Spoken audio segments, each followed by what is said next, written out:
know.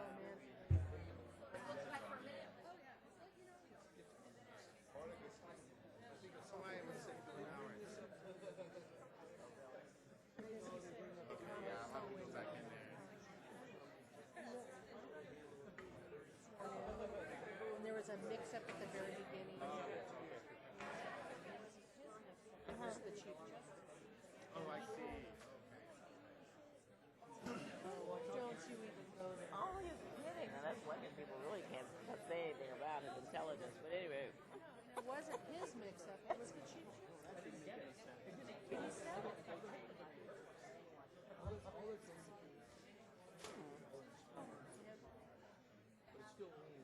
One of the oh, not a dean anymore. Dan Reader.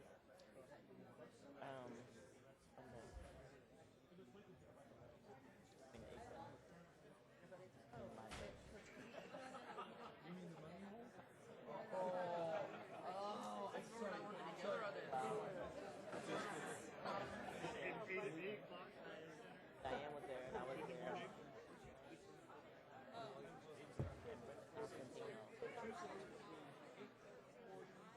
Guy up there. One of the maintenance guys. How was the weekend? How are we now?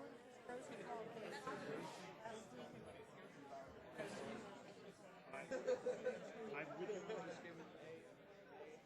We're going to have you break one off. I know what's after not to think out of it. What? That's not to think out of it. But the dean and asked me what was going on. What was this? I didn't understand. Oh, that's right.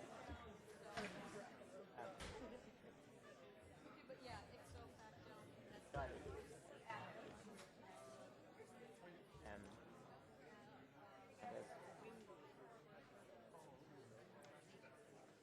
That's basically so, all right.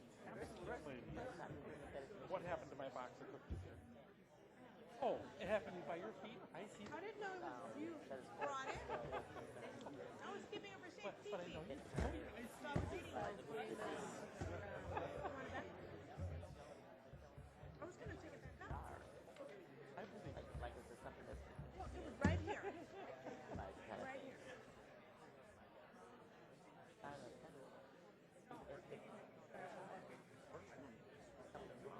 I got the board's got the button.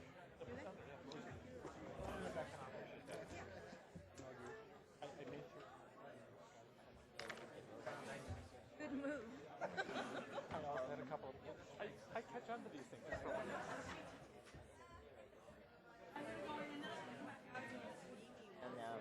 and 5 bucks.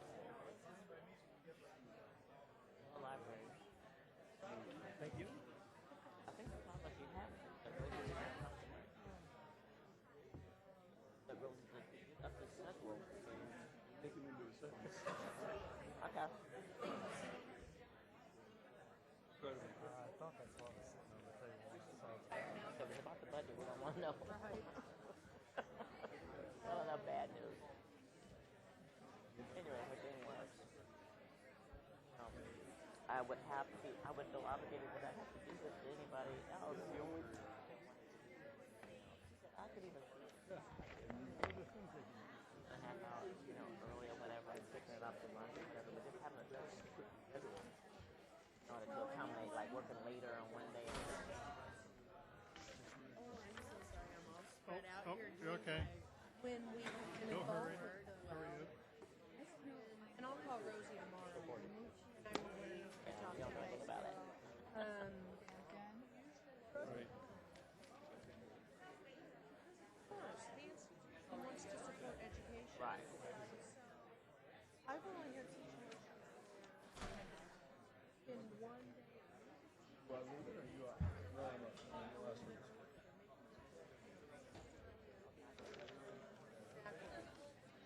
It out. So I need to look see what she's proposing. For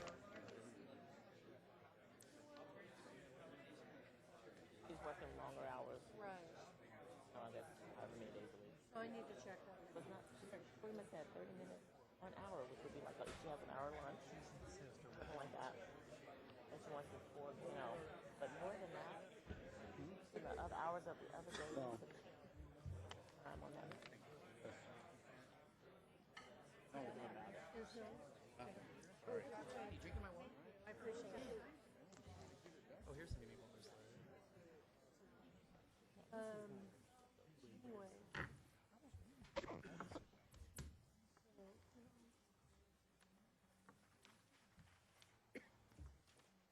Good evening and welcome to the annual meeting of the Board of Trustees of Chancellor and Community College District. And as usual, we will start with a report of actions taken in closed session. I turn to our clerk, Trustee Fuentes. Thank you, Mr. President. On a 7-0 vote, the board authorized a settlement agreement with a faculty member providing for her resignation in return for retirement benefits. That's all, Mr. President. Thank you. At this point, we would invite you all to stand and join with Trustee Milchiker in an invocation, to be followed by the Pledge of Allegiance led by Trustee Padberg. Today, the attention of the entire world focused on events that affect the government of our great nation. Tonight, we focus on the important work of our own local government. Our district consists of the entire 48%, southern 48% of Orange County. We serve over 1 million constituents. We encompass 5 school districts and over 25 cities. We oversee 2,300 employees, and our yearly budget is well over $373 million. Statistics indicate that most students attend our community colleges live within 30 miles of their own home. Our students are our own sons and daughters, as well as the sons and daughters of our friends and our neighbors. Our students also consist of our neighbors and friends, and are the parents of our neighbors and friends. They come from our communities and remain in our communities, with the value added of having received the education in 2 of the finest community colleges in the state. Our students are an investment in all of our futures. More than 1/2 of our constituents have attended, will attend, or are attending now one of our fine colleges. Our legacies will be the hundreds and thousands of students that we have served during our tenures as Board of Trustees members.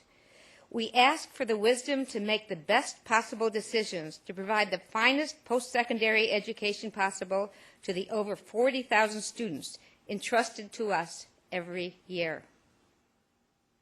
Amen. Please join with me in honoring the flag of our great nation. I pledge allegiance to the flag of the United States of America and to the republic for which it stands, one nation, under God, indivisible, with liberty and justice for all.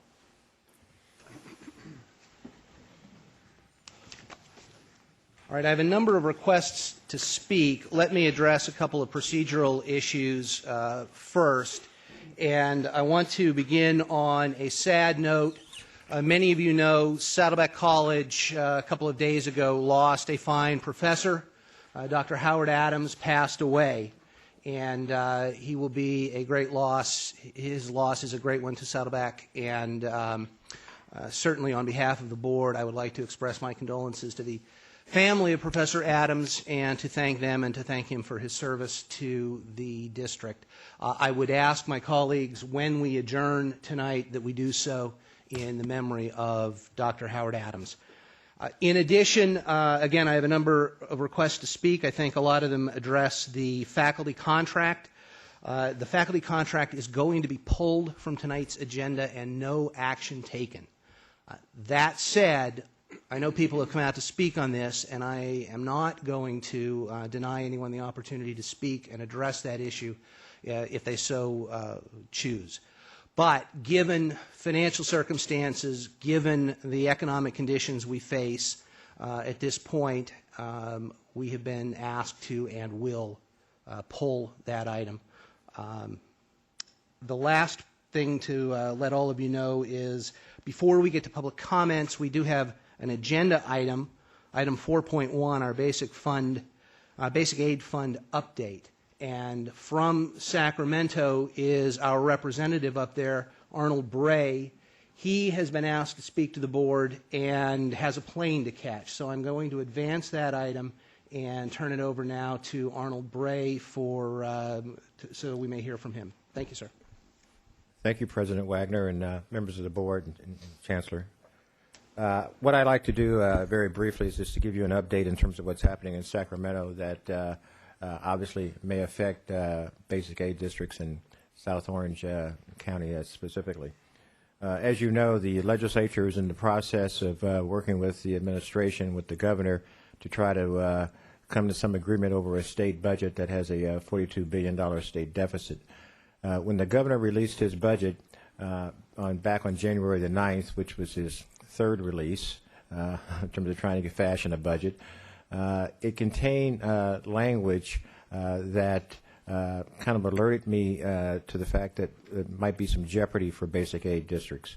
And that language specifically stated that the proposal was to shift property tax revenues from community college districts to K-12 districts in the county in which those colleges had jurisdiction. Now, we've had some opportunity to talk to the people in the administration about this proposal.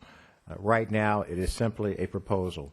There's no real great detail. We're hoping, of course, that it will go away and that South Orange will not be affected by that proposal.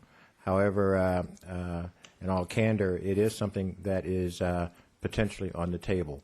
But we hope, as I said, that it will go away. The governor's proposal at this time is simply that.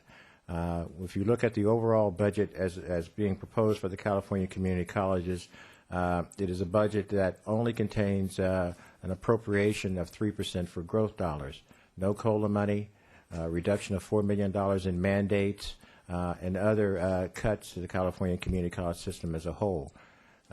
Keep in mind that this is simply a starting point, that the legislature has not weighed in yet on any of these proposals. Those discussions are taking place, and based on the information that I have at this time, the negotiations going on between the governor and the legislative leadership, they hope to have some resolution to the state budget probably within the next week or two. We're hopeful that that will take place so that you can plan in terms of what takes place here at South Orange. The issue, obviously, for us is to be vigilant in terms of making sure that your status as a basic aid district is not altered.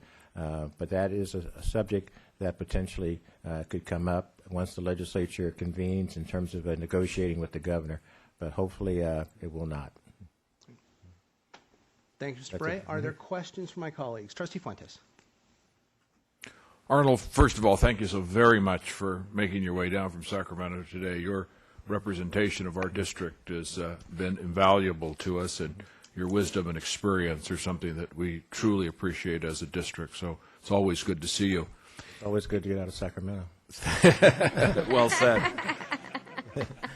If the worst were to happen, if we were to see action of this concept to alter our basic aid status and prompt the losing of our funding, could you project in any way timing for that? Is it a year away? Is it 2 years away? Is it what is the timing of this? It would require a statutory change, which means basically the administration, if they were serious about this proposal, would have to find an author, a legislator, to introduce a piece of legislation.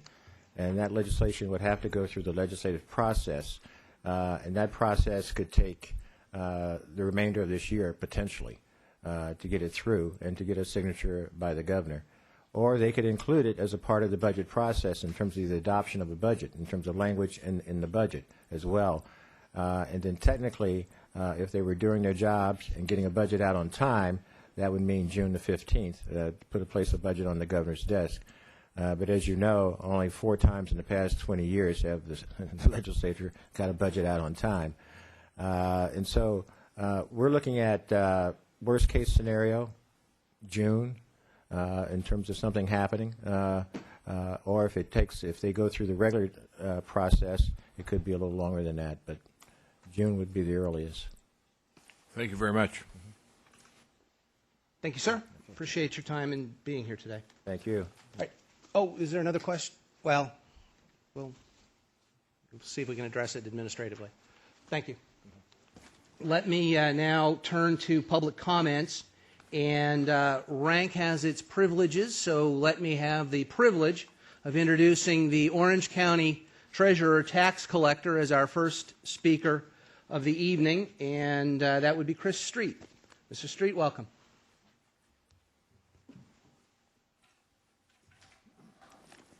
Great. Thank you. Chris Street, Orange County Treasurer. I'm joined today by Anna Bryson from the Orange County Treasurer Tax Collector's Office and a trustee of Capistrano Unified School District.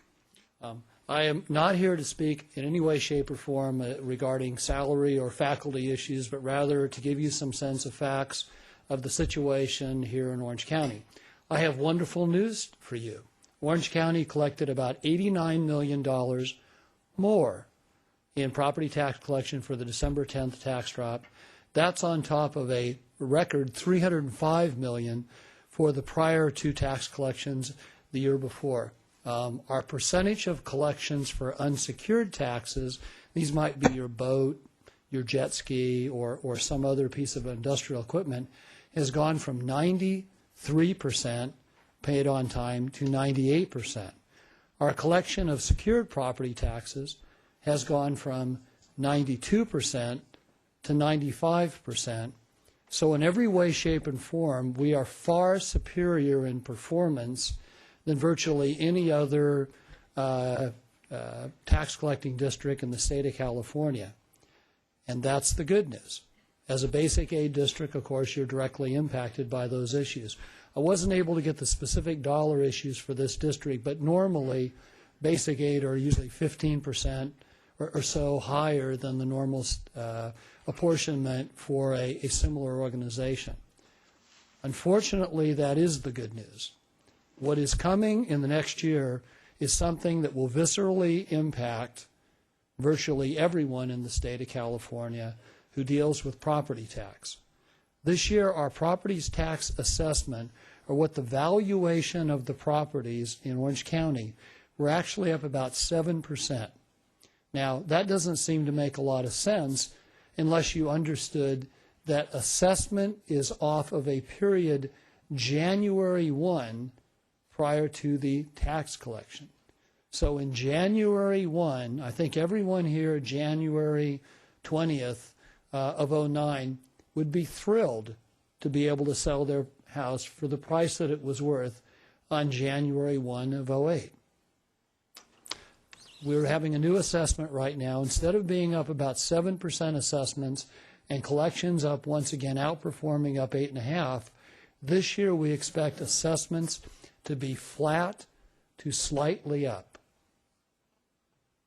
The following year, we expect assessments to be down 7 to 10%.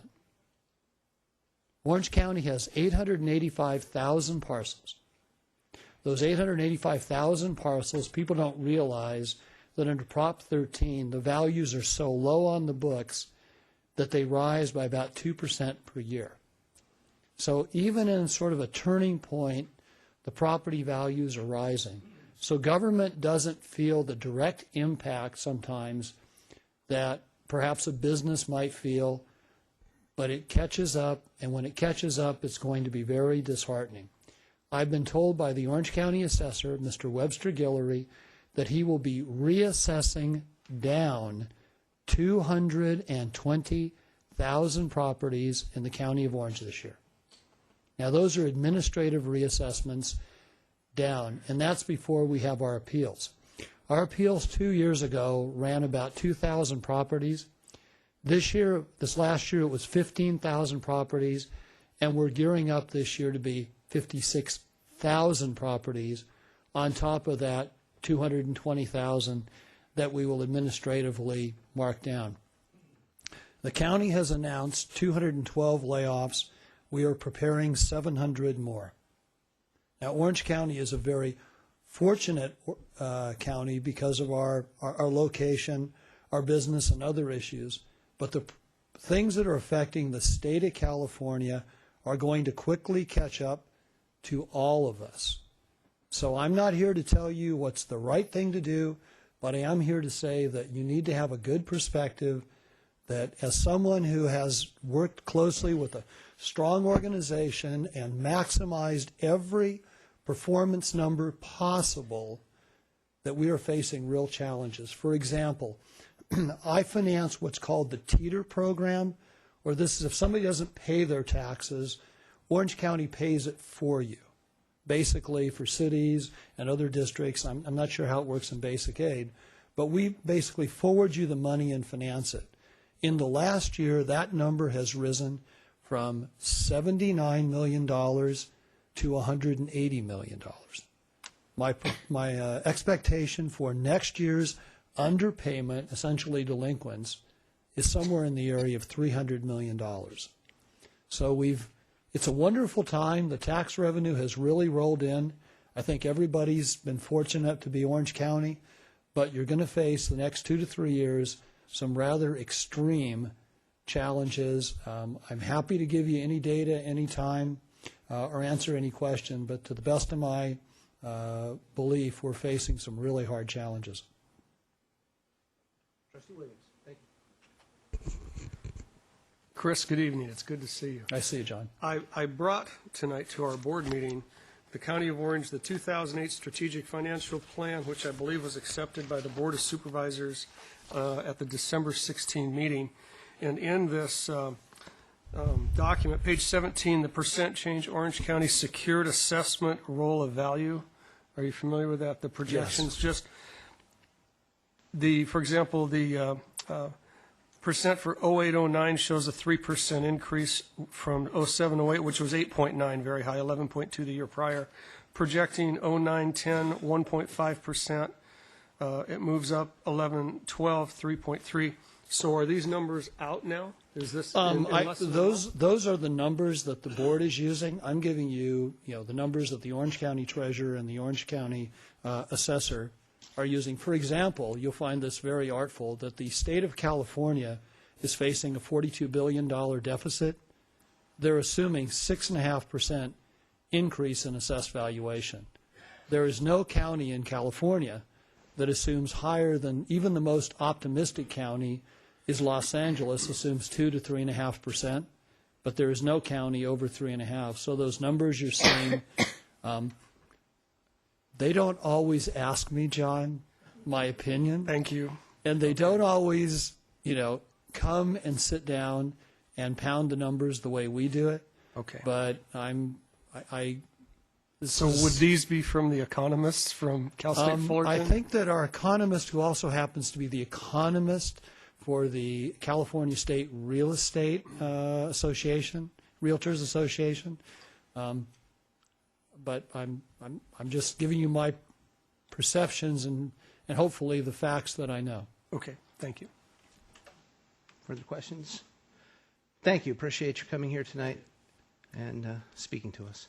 All right, I have a number of other members of the public who would like to speak, and unless you are a countywide elected official, I'll remind you of the 2-minute limit we have to address the board. I'll list a couple of people to line up, and hopefully we can move this along. We'll start with Eric Johnson, to be followed by G.L. Smith. Does that include me? I have no time limits. Sorry? I'm a countywide official. You have no time limits, John.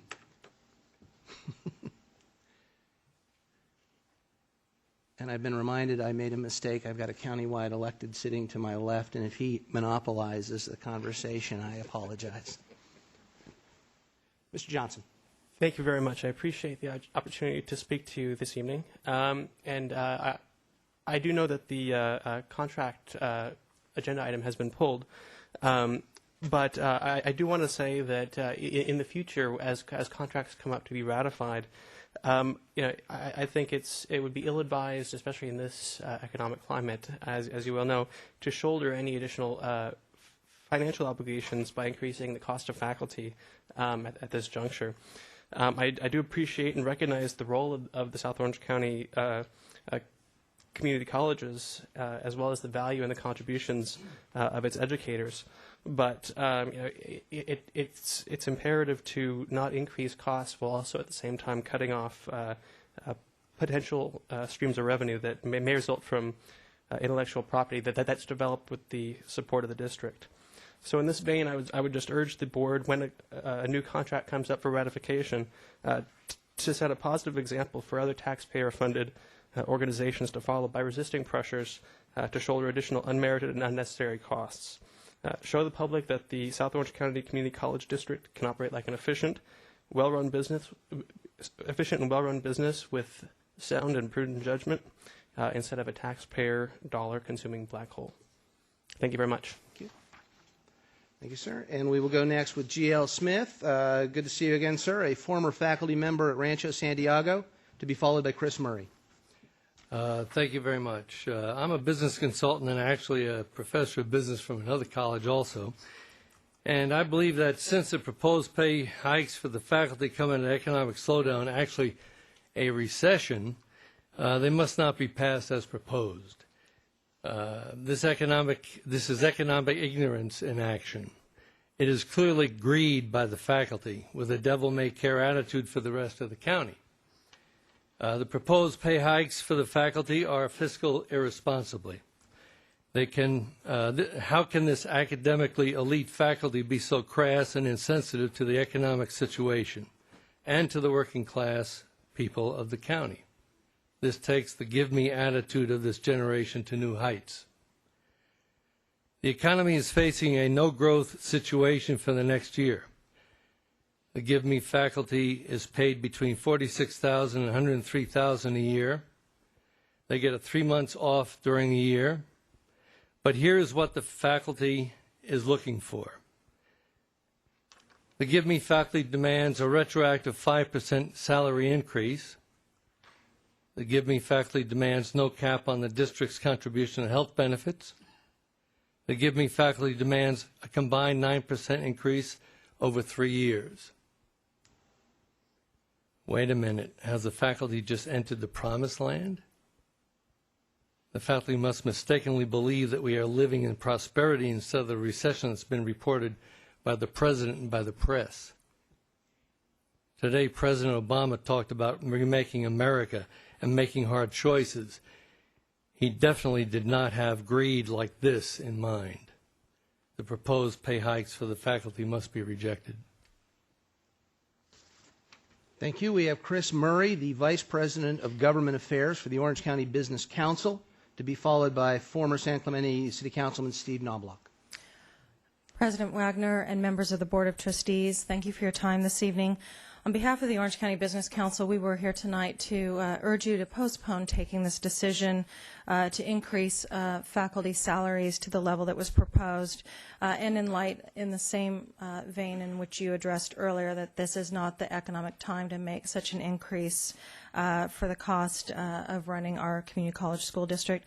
Before taking this action, we urge the Board of Trustees to reconsider the potential impacts to the entire system that a significant increase would involve, especially in light of this unprecedented state budget shortfall, which we just heard about in detail a moment ago. The South Orange County Community College District is the only one out of the 4 community college districts in our county that is not cutting classes and initiating some type of freeze in hiring. It is imperative that the district take prudent fiscal steps during these uncertain economic times to ensure access for climbing enrollments of displaced workers, transfer students, and those seeking additional career technical training. We urge you to postpone this decision until the state budget crisis has been resolved, not during times of economic downturn, layoffs, unpaid leaves, and escalating real estate foreclosures. We urge you to use the precious resources you have to keep your doors open as widely as possible during this severe economic downturn for our nation as well as the state of California. And I'd like to say, just in closing, that the Orange County Business Council considers workforce development and education one of its core strategic initiative areas. We work very closely with your staff and with the district and appreciate your leadership, and thank you for your time this evening. Thank you, Ms. Murray. Up next, former San Clemente City Councilman, the Honorable Steve Knobloch, to be followed by Professor Summers. Thank you, President Wagner. Members of the board, I want to going to be brief. A member, resident of San Clemente, and I really want to appreciate and thank you for taking the action to take this matter off the agenda. In this downturn, it's really inconceivable that we'd have a 9 and 11% pay raise for teachers. To recommend this kind of a budget increase when everyone in the community, government, private industry alike, is collectively tightening their belt to have a button buster like this is really inappropriate. So I commend you for taking this off the agenda. I hope that it stays off the agenda for quite a while until our economy turns around. When the federal government is $10 trillion in debt with a $1 trillion deficit this year, the state government with a $40 billion deficit, and many of our districts, including, as you heard Treasurer Street mention a few minutes ago, hundreds of county employees being laid off. At a time when that's happening and everyone's taking percentage reductions in their pay, for a government entity to be having those kind of increases really is inappropriate. So again, I commend you for taking the action that you did and encourage you to stay the course. Thank you very much. Thank you, sir. Up next from Saddleback faculty, Professor Will Summers, to be followed by Professor Haggerty. Well, I guess somebody had to present the opposing viewpoint first, so I guess I'm the point man for that.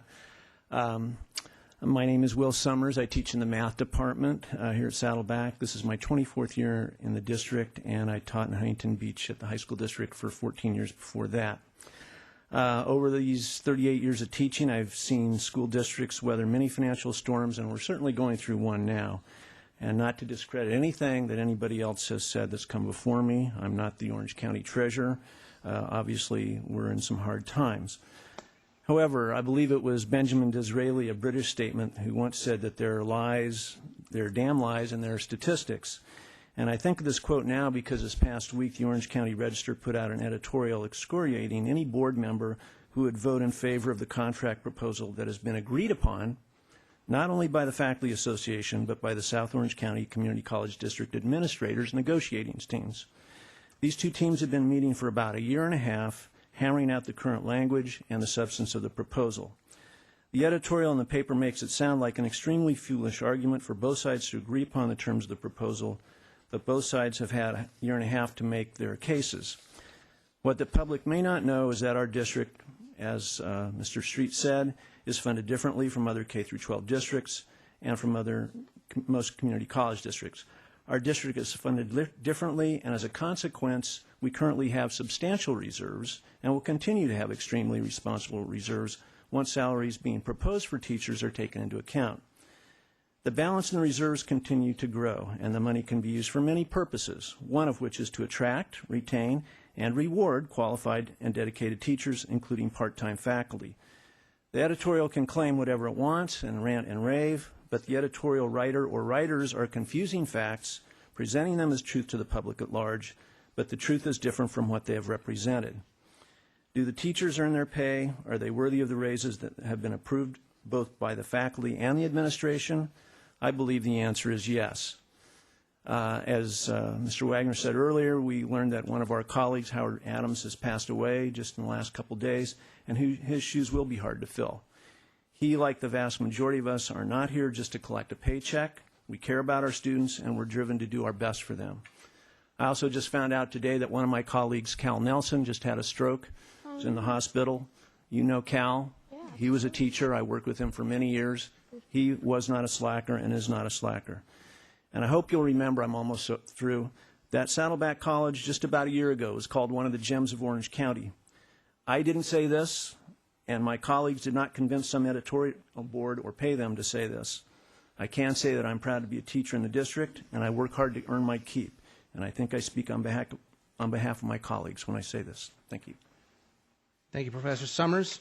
We'll now go to Professor Haggerty, to be followed by Bill Hewitt. Thank you very much. First thing I'd like to continue in the way that my colleague, Dr. Summers, has mentioned in regards to the recognition that we all give to the current political financial situation the state and the nation facing.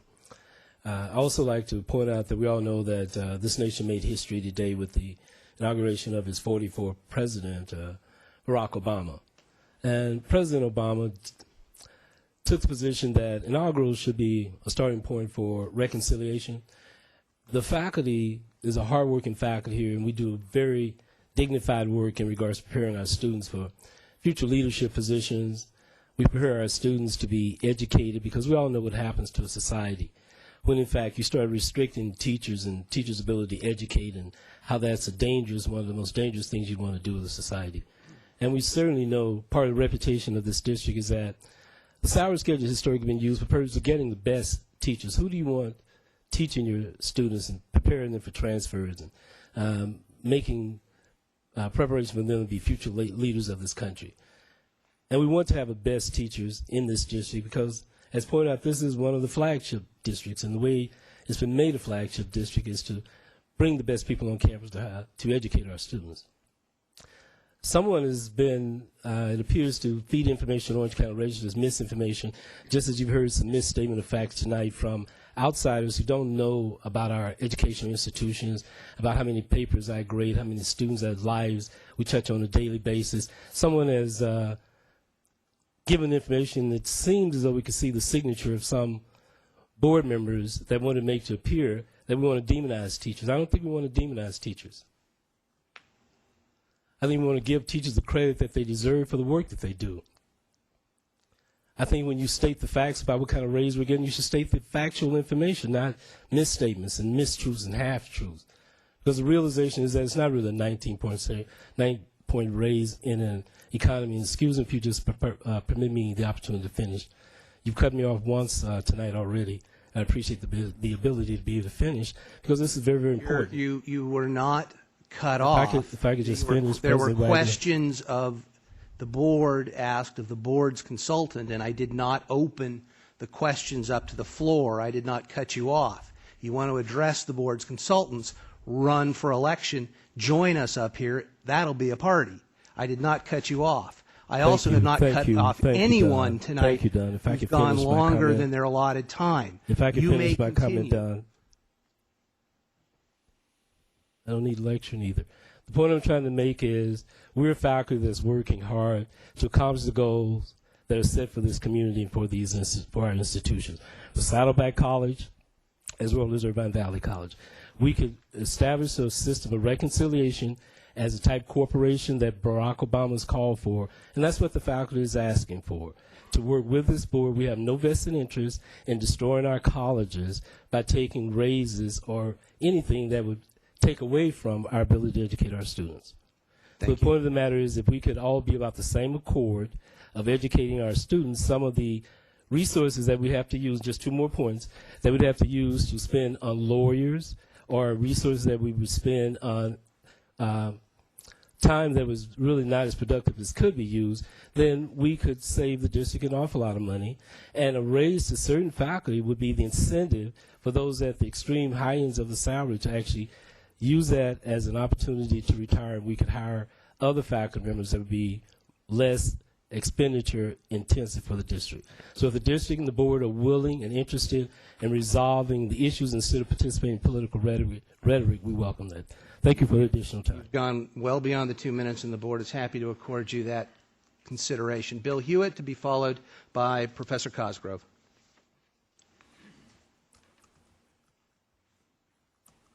I will try to be short, Don. President Wagner, members of the board, trustees, and let me acknowledge quickly my neighbors, my fellow taxpayers, and my fellow Republicans and those of you who are Democrats. I'm glad to see that you're all here expressing your concern over what's perceived to be raises that are unreasonable to the faculty. But I believe that you've been brought here with a deceptive and inaccurate piece of information about what this negotiation was all about. The fact of the matter is that the negotiation is a 3-year contract, excuse me, that is retroactive back to 07-08. I have in front of me a letter from the state senate, and it's signed by all the assemblymen and representatives talking about the idea that the 9% quote-unquote raise was irresponsible physically on behalf of the Board of Trustees. But these are the same people that took the 5% raise that they got last year. Not one of them gave it back to the state knowing that the state was in trouble, and it's the same 5% that we would get as part of this 9% contract over a 3-year period. So let's be real clear about it. 5% of the 9%, or 60% of the entire raise, has already been funded by the state, has been held in bay, has been given to the Chancellor, to every administrator sitting at this table, to every classified member on our staff, to every manager on our staff, except the faculty. Except the faculty. So if you discount that, now you're talking about a 4% raise over 2 years. First of all, it's not a raise, it's a partial COLA. But in the contract, which you may not be aware of because people have not given you all the facts, is that there's a provision that says if there's anything that goes wrong with the district's funding mechanism, that the 2% will be eliminated from the contract. I'm sure that you weren't told that information at all. The fact is that what you're victims of, as many of us are victims of, is political spin.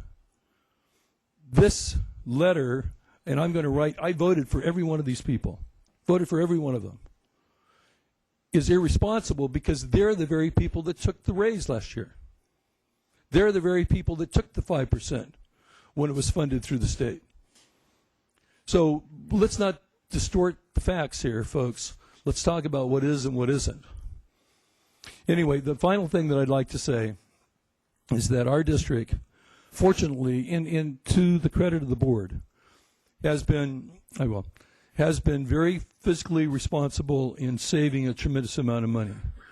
However, you need to know that we were the second highest district in the state with ending reserves last year, totaling 21% of our entire budget was in reserves and a beginning balance. Thank you very much. Thank you. On his comments. All right. Trustee Williams, before we get to Professor Cosgrove. The Brown Act allows you to ask a question of a speaker or comment. And I will say that what Professor Hewitt says is true, and many of you have seen my email response to the op-ed piece in the Orange County Register, that I know that there's I believe it's the Citizens Compensation Commission in Sacramento awards cost of living increases to statewide elected officials, including members of the judiciary, the legislature, statewide elected officials. And what Professor Hewitt says is true. In 07-08, the members of the Assembly and the Senate were awarded a cost of living raise, which is the amount, I believe, almost to the percentage point, that was fully funded by the community, to the community colleges by the state. All of our other bargaining units in this district received that, including our top administrators. And this is no secret. I just want everyone to know that's what I addressed in the email that I sent out. And on a personal note, I am a countywide elected official. And in Orange County, the Board of Supervisors and the 7 county elected officials, including the sheriff, the district attorney, public administrator, Mr. Street, the treasurer, all 7 of us also receive what the judges get. So for that year, we did receive that COLA. This year, however, the statewide commission awarded a 0% COLA because of the economy. And what Professor Hewitt says is true, that of that 9% offer that was put on the table, roughly close to 5% of that was the fully funded COLA that was given, as I say, to all the electeds statewide and at least in this county and our bargaining units here. Thank you. Thank you. Professor Cosgrove, followed by Sarah Anderson.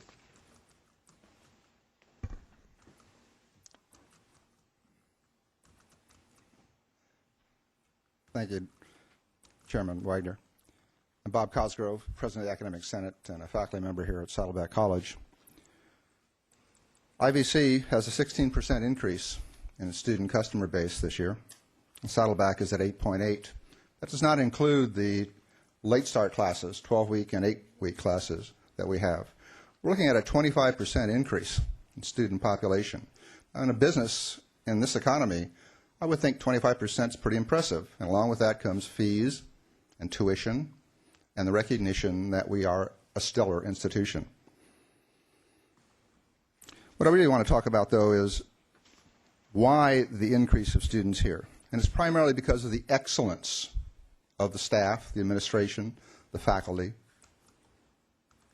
and our board. We have done an excellent job. We need to be recognized for that.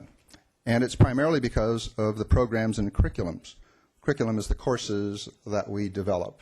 And Howard Adams, who passed away on Saturday, spent 10 years giving his heart and soul to curriculum. On the door of Cal Nelson, when he had his office down in Math Science, there's still something he put on there, Think 4.0. And that's the excellence of the faculty generating 25% increase in this business. I've taught at Purdue University, at Illinois State University, Southwest Missouri State University, and Texas Tech Universities. And I know quality of faculty, I know quality of programs. And these two schools are stellar. And I hope that ATEP also follows suit. Please keep in mind that we're here because of students. And we will not bring students in if we do not provide your faculty and staff and administrators with the quality of life that they deserve and have earned by increasing 25% in a business climate that is down. Thank you, Professor Cosgrove. And now for something completely different. Sarah Anderson.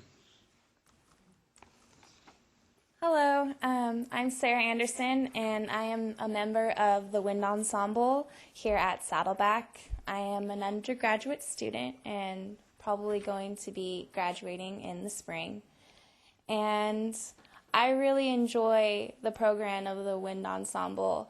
I just recently was laid off in these bad economical times, and it allows me to express myself in the arts, and I feel that the ASG really provides us with the support with music, you know, allowing us to do all the things that we do, having our advertising taken care of so that way members of the community will know that we are performing and that they'll be there to support us. My parents always come. My family comes. They take pictures. Your children's friends, everyone's affected by the music program, and it's just a wonderful program. And just to go on the note of what everyone else was talking about, I believe that the teachers should get a raise. I mean, my teacher, Carmen Dominguez, works so hard. And to deal with all of us students who just, you know, gripe all the time and say, oh, Miss Dominguez, we don't really want to play that music. You know, she's amazing. She would use that money to buy us probably more music because that is what she cares about and loves. And thank you for letting me address the board, and thank you.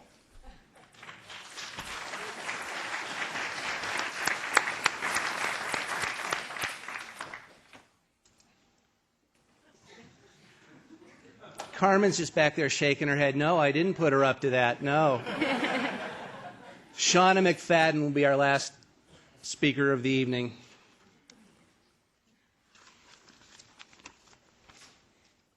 Thank you, members of the Board of Trustees. Thank you for allowing me a chance to speak. I'm also a member of the music department as a participant.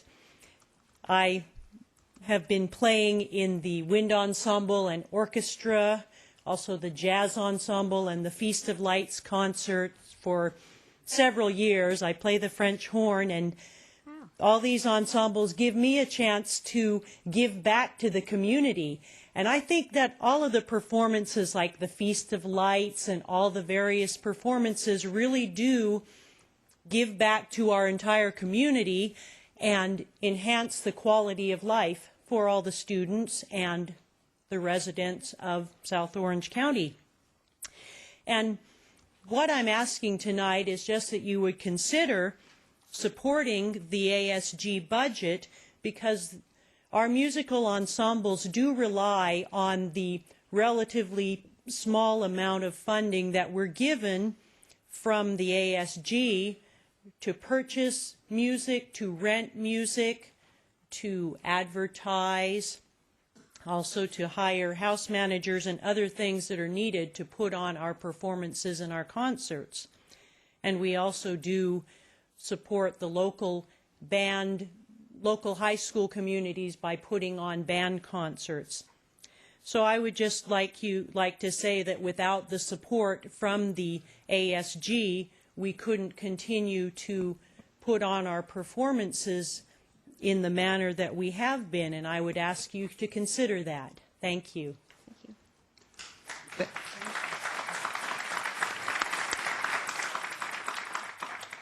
Thank you very much. And briefly, I should have mentioned earlier, with respect to the ASG budget, we will advance that item as well to deal with that up front.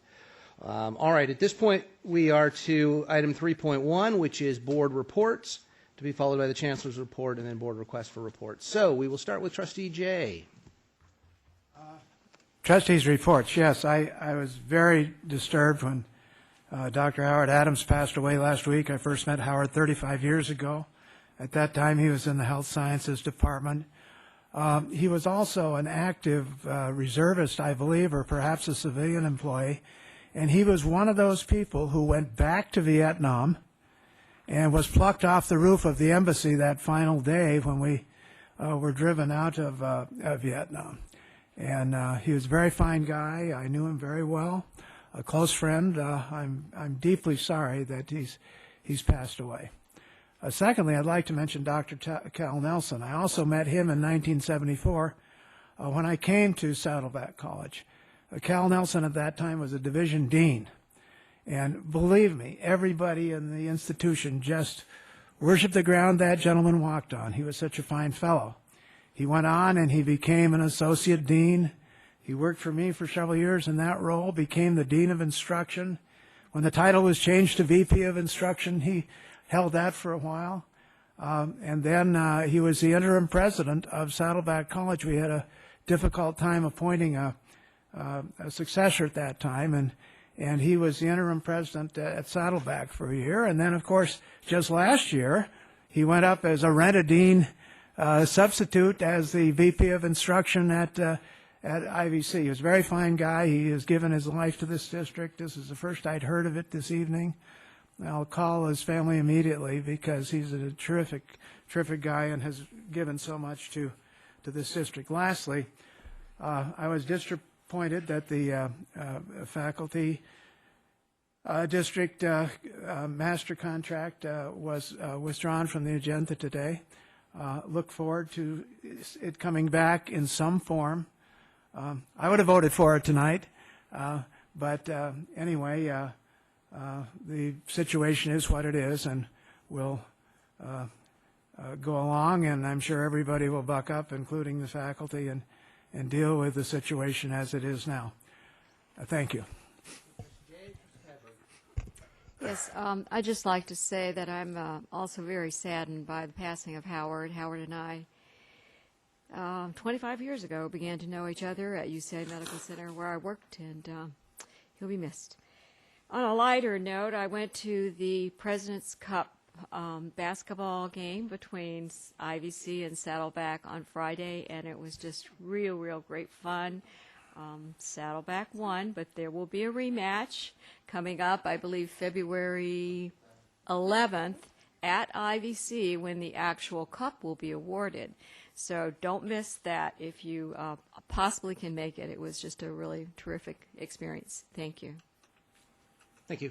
Trustee Fuentes. Thank you, Mr. President. I'd like to give my usual monthly report related to the Orange County Legislative Task Force, which did meet this month, and there was much talk about the state budget, particularly the lack of a state budget. It was decided at the meeting to send a letter from our 4 chancellors to the Orange County delegation and the governor with a message to pass a budget so that community colleges can have the certainty of a budget in these very uncertain times. The Orange County Community Colleges on a whole are facing severe budget cuts and the halting of construction projects amidst skyrocketing enrollment. I might say that we see this impact on educational institutions in our immediate community as well. Perhaps all of you read about the 2 construction projects of significance at the University of California, Irvine, which were likewise recently halted. Trustees from all 4 districts will be attending the Community College League of California Conference this weekend, and will take the message to legislators. We're presently finalizing an advocacy website which will be unveiled in the next few weeks. There are 2 budget rallies being planned.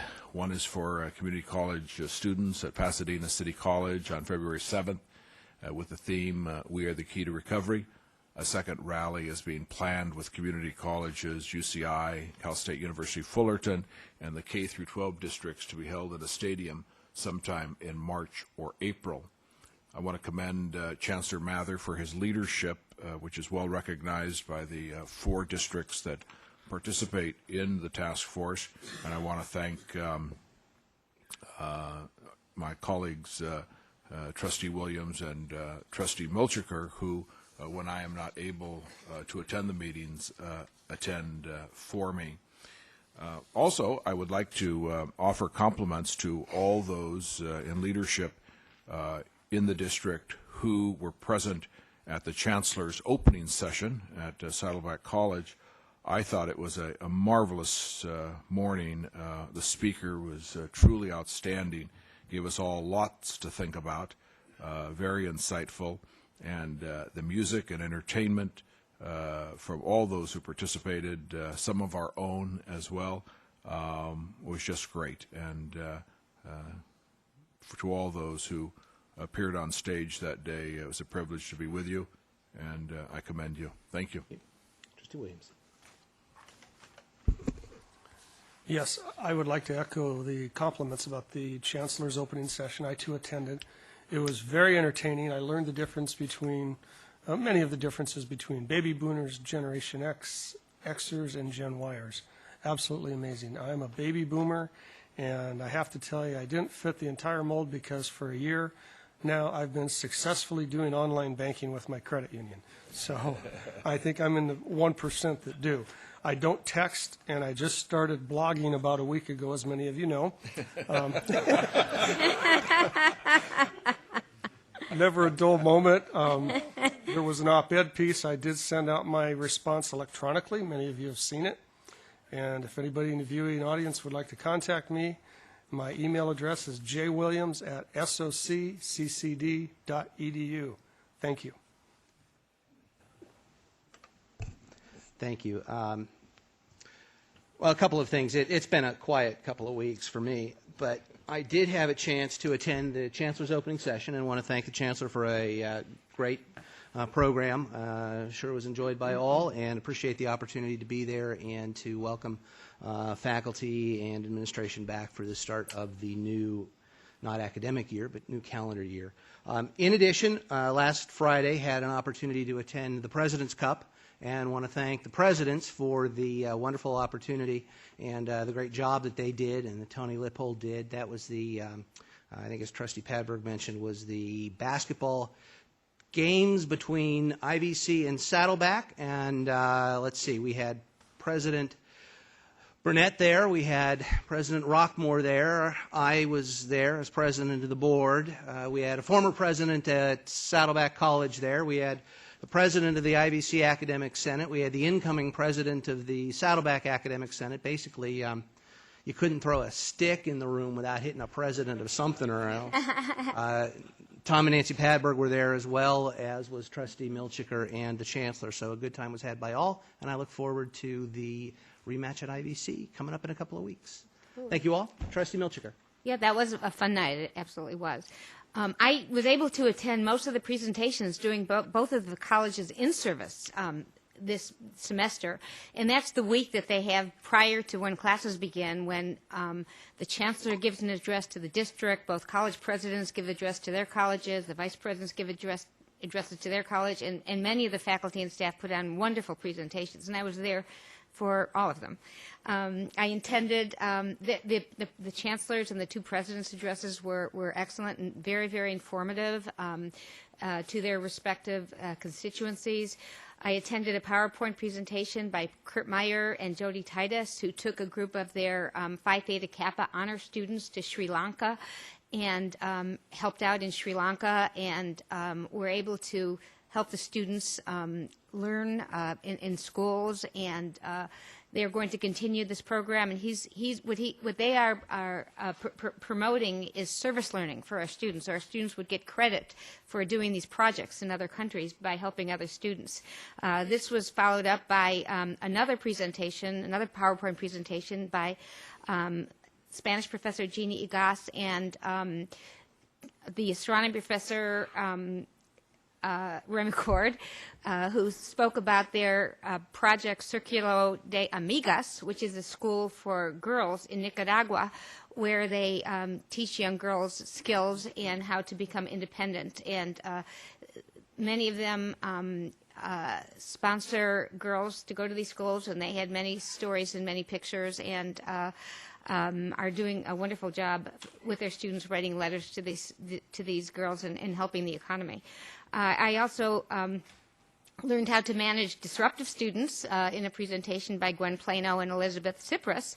Meanwhile, Gwen Plano, sitting in our audience, daughter had a baby between Chancellor Mather's presentation and her presentation, and she was able to slip out and be with her daughter while she had the baby, and then come back for her own presentation. So I was kind of awed by that. I think that's really dedication, well above and beyond the call of duty, but I guess mother and daughter are doing fine. That's her first baby.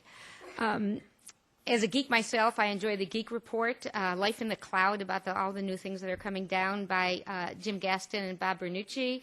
I attended both accreditation self-study reports at both colleges, learned how to work with baby boomers, Generation Y and Generation X in our classes by Pam Cox-Otto. I attended the Orange County Community College Legislative Task Force meeting because I'm going to be going up to Sacramento to speak with or lobby the legislators, and I wanted to get the latest information. I was a founder of the task force, so it was really good that I was there and get the information firsthand. The idea behind the Legislative Task Force is we would work with our legislators and speak with one voice and really be able to present our story and ask them to pass the budget, please, because we need the money here. I literally and figuratively wore both hats at the President's Cup, IVC and Saddleback College. And I was also selected to serve on a committee, a statewide committee and commission called ACES, and this is the Committee of California League of the Community College. And this is the Advisory Committee for Educational Services, and it's comprised of trustees and CEOs from all over the state. And I was very delighted to be selected to serve on this committee. Time, please. And the time is up, but there are several people I knew. Okay, I'll go on, but I'm certainly saddened by the death of some of the people that we loved so much at our college. So. Thank you. Trustee Lang. Yes, thank you, Trustee Wagner. First of all, obviously I find it quite serendipitous that our board meets on the same date in history that our newest president is sworn in to lead this great nation. I think regardless of party affiliations, we all wish him certainly the best of success. Unlike the country as a whole, this district isn't suffering from financial mismanagement, and I was happy to hear that acknowledged by several of the speakers that came before us tonight. Certainly we've got some important decisions ahead regarding what to do with respect to the contract. I'm glad that we have given it some additional consideration and welcome that coming back for discussion. But one thing I do want to say, and particularly to Professors Haggerty and Cosgrove, is that I think our concerns are not or should not be interpreted as one in which there isn't significant and important respect and support for the faculty who we recognize are critical to the success of our mission and our dedicated professionals. It's really, I think, from my standpoint at least, important that we represent all of the citizens, not any one particular constituent group.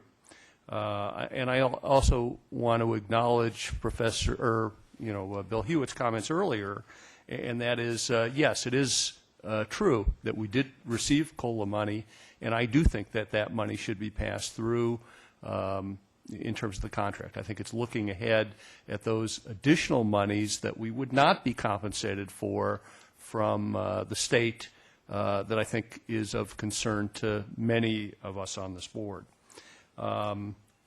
It's not a time that we should be imprudently using resources, that we should be violating our own guidelines in terms of use of basic aid funds and so forth.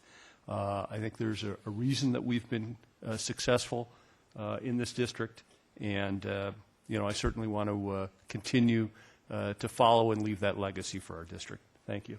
Thank you. We'll go now to the Chancellor's report. Thank you, President Wagner. If I may also combine my report with Student Trustee Hannah Lee's report. She called me this afternoon expressing her regrets for not being able to attend the meeting this evening because she's sick. She would like to remind all of us that homecoming basketball game between IVC and Saddleback, round 2, will be held at IVC this time on February the 11th, which is Wednesday, starting at 5:30 p.m. In terms of my report, I would like to mention that the enrollment is up for the spring semester for Saddleback College.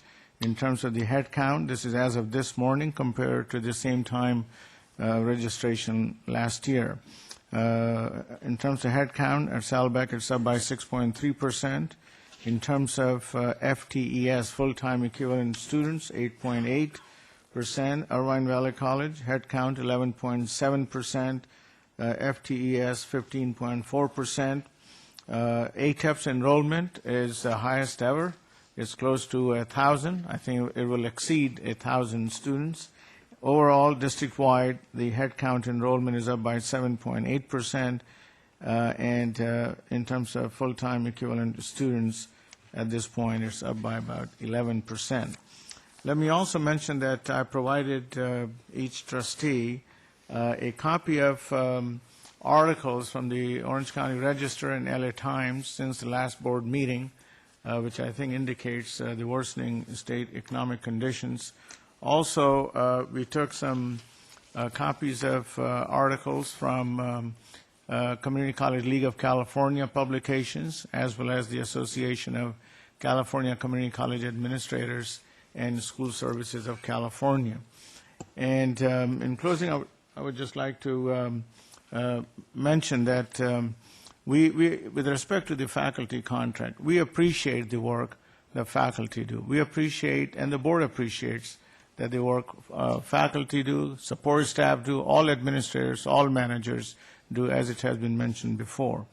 Everyone deserves a raise, but the economic conditions are tough, and nationally, statewide, locally, as you've been hearing.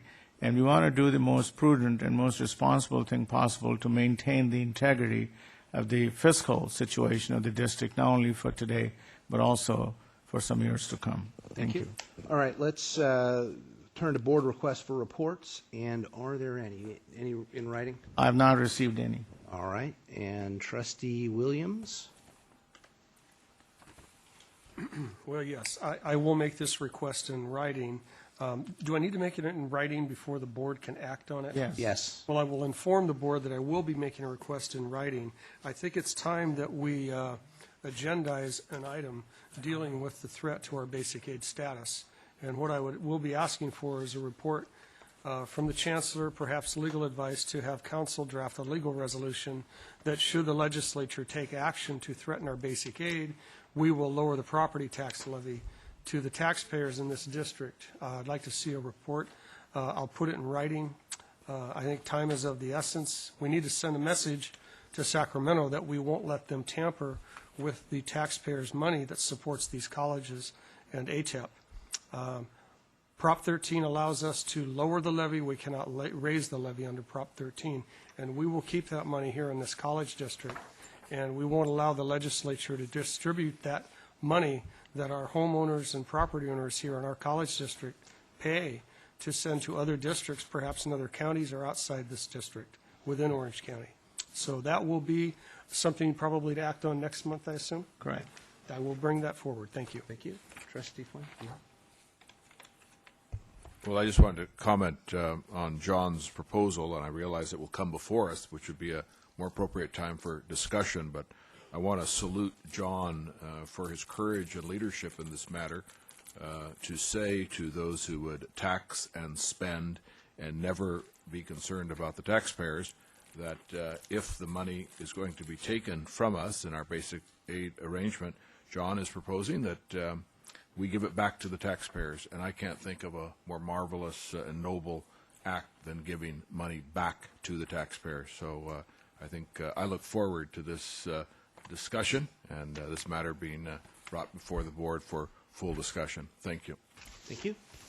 And we will now turn to item 6.1 at the request of administration, and to accommodate our students, we will advance that item. That is the Saddleback Associated Student Government Budget for 2008-2009, and let me begin with the Chancellor to introduce the item.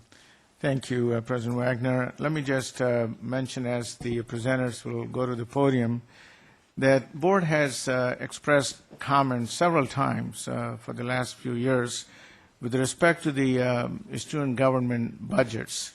And since the last presentation, I had an opportunity to sit down with both the presidents and the vice presidents of student services and the directors of student development to reinforce some of those comments and suggestions that the board members have been making.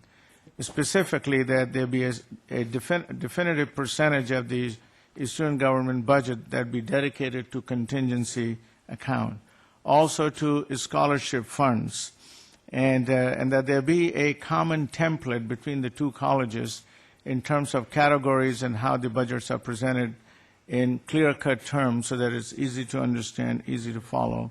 And I believe that both the colleges have taken the instructions to heart, and I think you're going to see some significant changes in the way the Saddleback student government has put together the budget, and yet we welcome trustees' comments so that we can continue to improve upon these presentations. With that, I'd like to turn it over to President Todd Burnett. Thank you, Chancellor.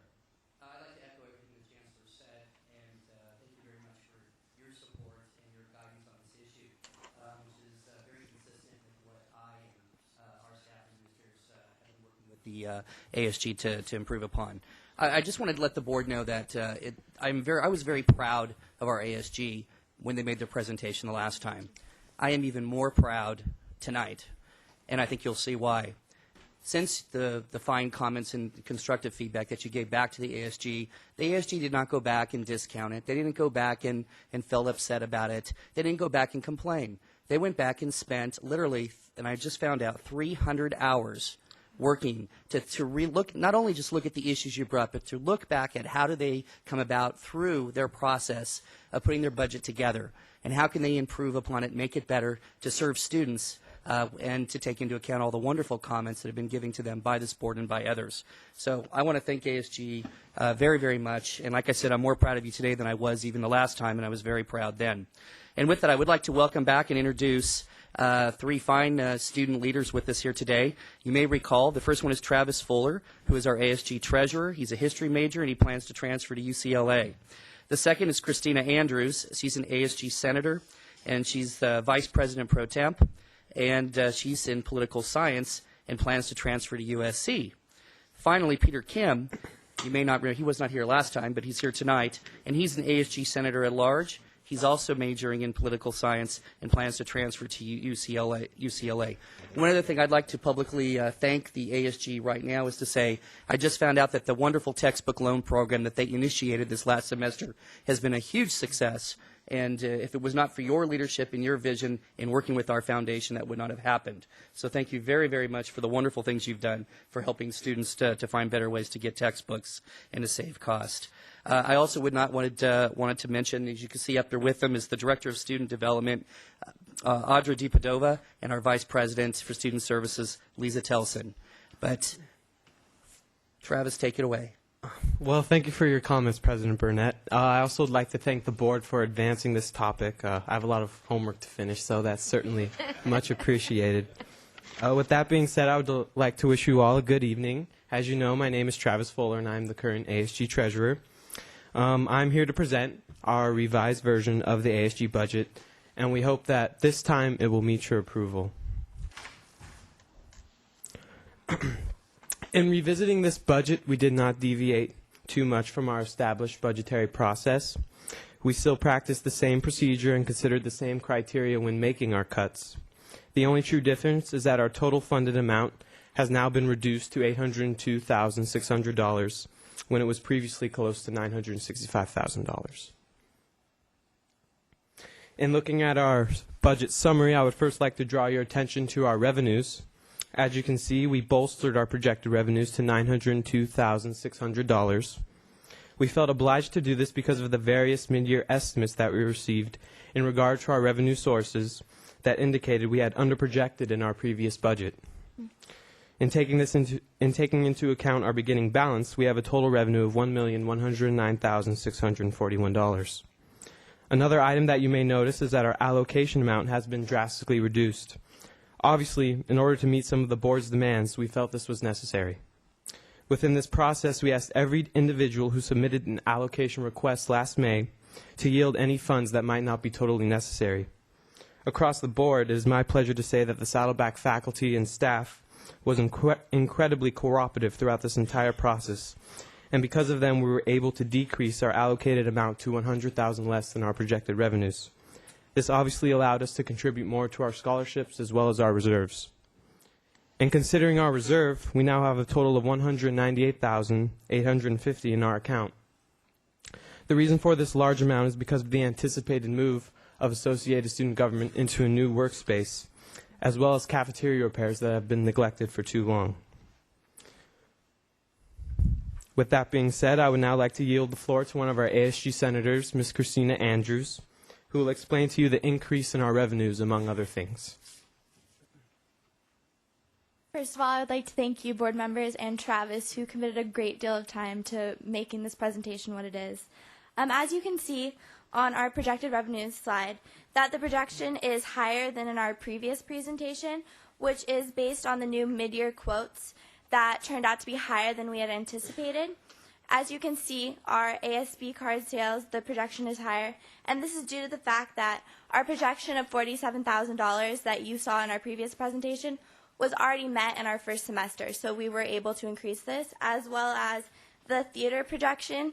They actually sold, all of their major productions sold out first semester, so we were able to increase this allocation as well. Okay, so for our allocation expenses, you can see that the 2008 and 2009, the $802,600 is lower than you saw in our previous presentation. We made substantial but reasonable cuts in these allocations, and they were very tough decisions. And our projected total for 2008-2009 correlates closely to the 2007 and 2008 total, so we were comfortable with making these cuts. But we would also seriously like to thank the faculty who cooperated with yielding some of the funds that we allocated to them previously. Everyone was very cooperative in understanding these tough decisions that we had to make. So this is just a basic pie chart of our allocations. On the left, you can see that we have our aggregate allocations, and on the right is contributions we made to such things as scholarships and reserves. The first number is the whole amount that we are contributing, and below is the percentage of our total budget. And at this time, I would like to yield the floor to another fellow senator of mine, Peter Kim. Thank you. I'd like to go ahead and explain what we did with the scholarships. As you can tell, we increased the allocation to just over $110,000. We've specifically allocated around $70,000 to scholarships specifically for new, continuing, and transferring students.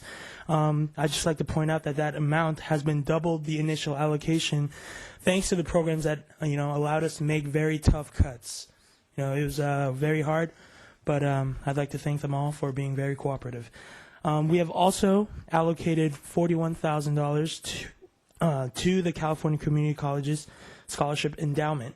That is the endowment where the Osher Foundation will match us for a great opportunity totaling in about $100,000. This is a wonderful opportunity to leave a legacy for continuing students at Saddleback College. Next, I would also like to talk about the contingency.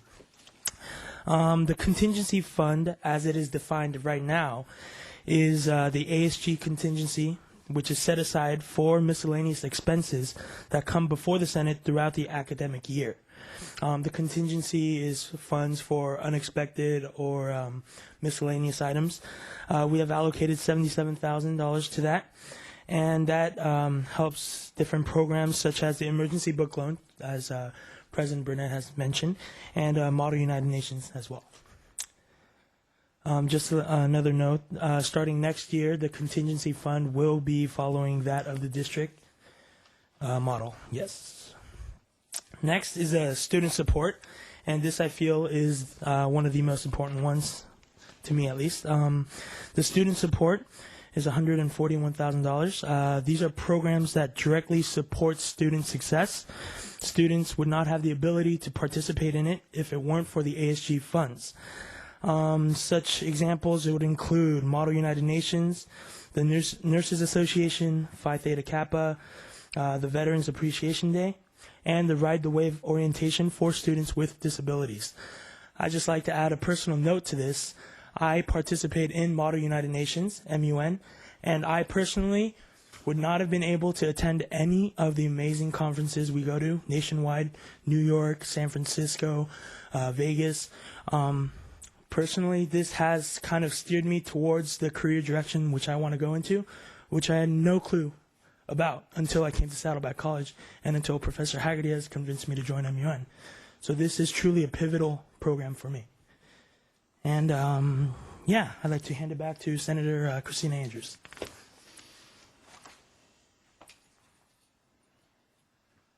Okay, our next category here is experiential education, and as you can see, these are programs that enhance the student learning, augmenting the academic experience, and helping students achieve their academic and career goals.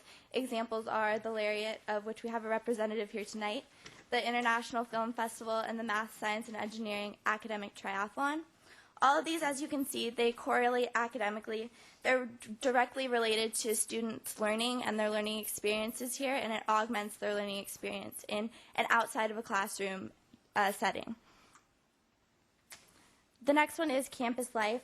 It's programs that aid in recruitment and ensure the retention and persistence of all students. An example would obviously be student clubs and organizations, Commencement and Multicultural Month. This is essentially everything that we do on campus. If you were out in the quad today, you would have seen the clubs rush that ICC put on, and it'll be out there again tomorrow.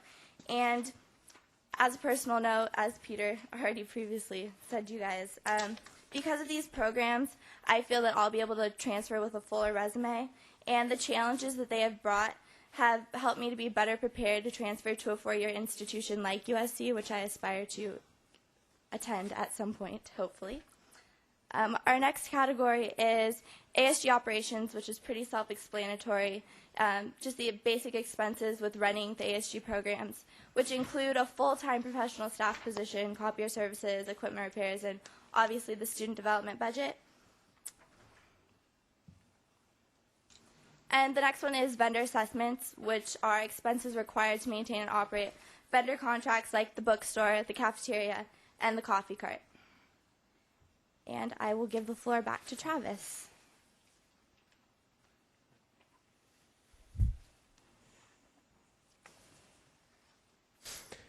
And looking beyond this year, I would like to point out, Trustee Fuentes, during the November session, you indicated a need for ASG to concern itself with the future rather than focus on the present. In responding to this concern, I can honestly assert that we have always considered the future well-being of our students, and I hope this revised budget is a testament to that. More than anything else, this year's student government is committed to leaving a transparent legacy that will enhance the success of our students in the proceeding years. Some measures that we have taken in order to ensure this goal is to increase the accountability within our ASG process. We have done this by instituting a data-driven allocation process which requires SLOs, or student learning outcomes, for each allocation request in order to ensure that our funds directly reach our students. Moreover, we are also streamlining our budget process, contrary to previous years where the ASG budget was formulated during the summer preceding the school year. The 2009-2010 budget will be formulated this spring and presented to the board during the summer.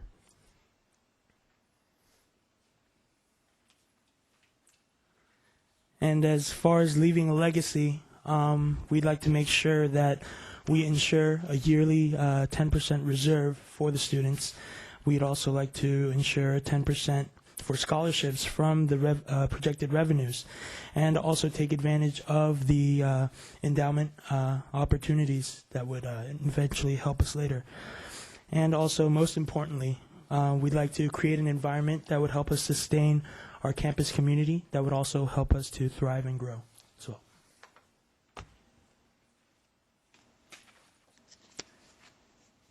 And before Travis finishes up, we just wanted to impart, oh, I should probably click. We just wanted to impart this final quote from Vincent Tinto of Syracuse University. And it says, students are more likely to persist and graduate in settings that involve them as valued members of the institution. The frequency and quality of contact with faculty, staff, and other students is an important independent predictor of student persistence. This is true for large and small, rural, urban, public and private, and 2-year and 4-year colleges and universities. For students to be a vital part of the community and personally interact with the faculty and staff here, as well as other students outside of the classroom, helps them to feel involved and gives them a reason to do better and persist. So persist to graduation and beyond that. So it not only helps them here at Saddleback, but will help them in further institutions and in their life as a whole.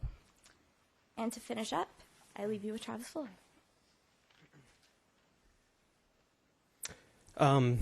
Simply put, involvement matters, and these words are emblematic of the goals associated with student government and, by extension, its budget. More than anything else, we are an organization that is devoted to contributing to student success through stoking intellectual curiosity and intellectual ambition in the form of extracurricular activities.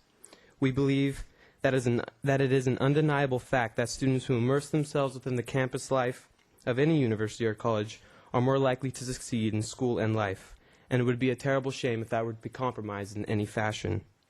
Thus, we hope that this budget meets your approval. We hope that it satisfies your criticisms while also upholding what ASG deems to be of importance. Moreover, we also hope that in the coming years, this board remembers that ASG does serve a vital role on this campus. We are more than a philanthropic organization. We are the voice of the students on this campus. We are the engine that drives their aspirations and allows them to realize their visions. Furthermore, we know that not all learning occurs in a classroom. Learning is so much more than books and tests, papers, and essays. Rather, real learning, the kind that sticks with you, is derived through hands-on experience. And it is this type of learning that ASG will continue to foster and develop in the coming years. We know what our purpose is, and at the very least, we hope that this board can acknowledge the importance of that purpose. And with that being said, I'll be more than happy to answer any questions that you might have. Thank you. Thank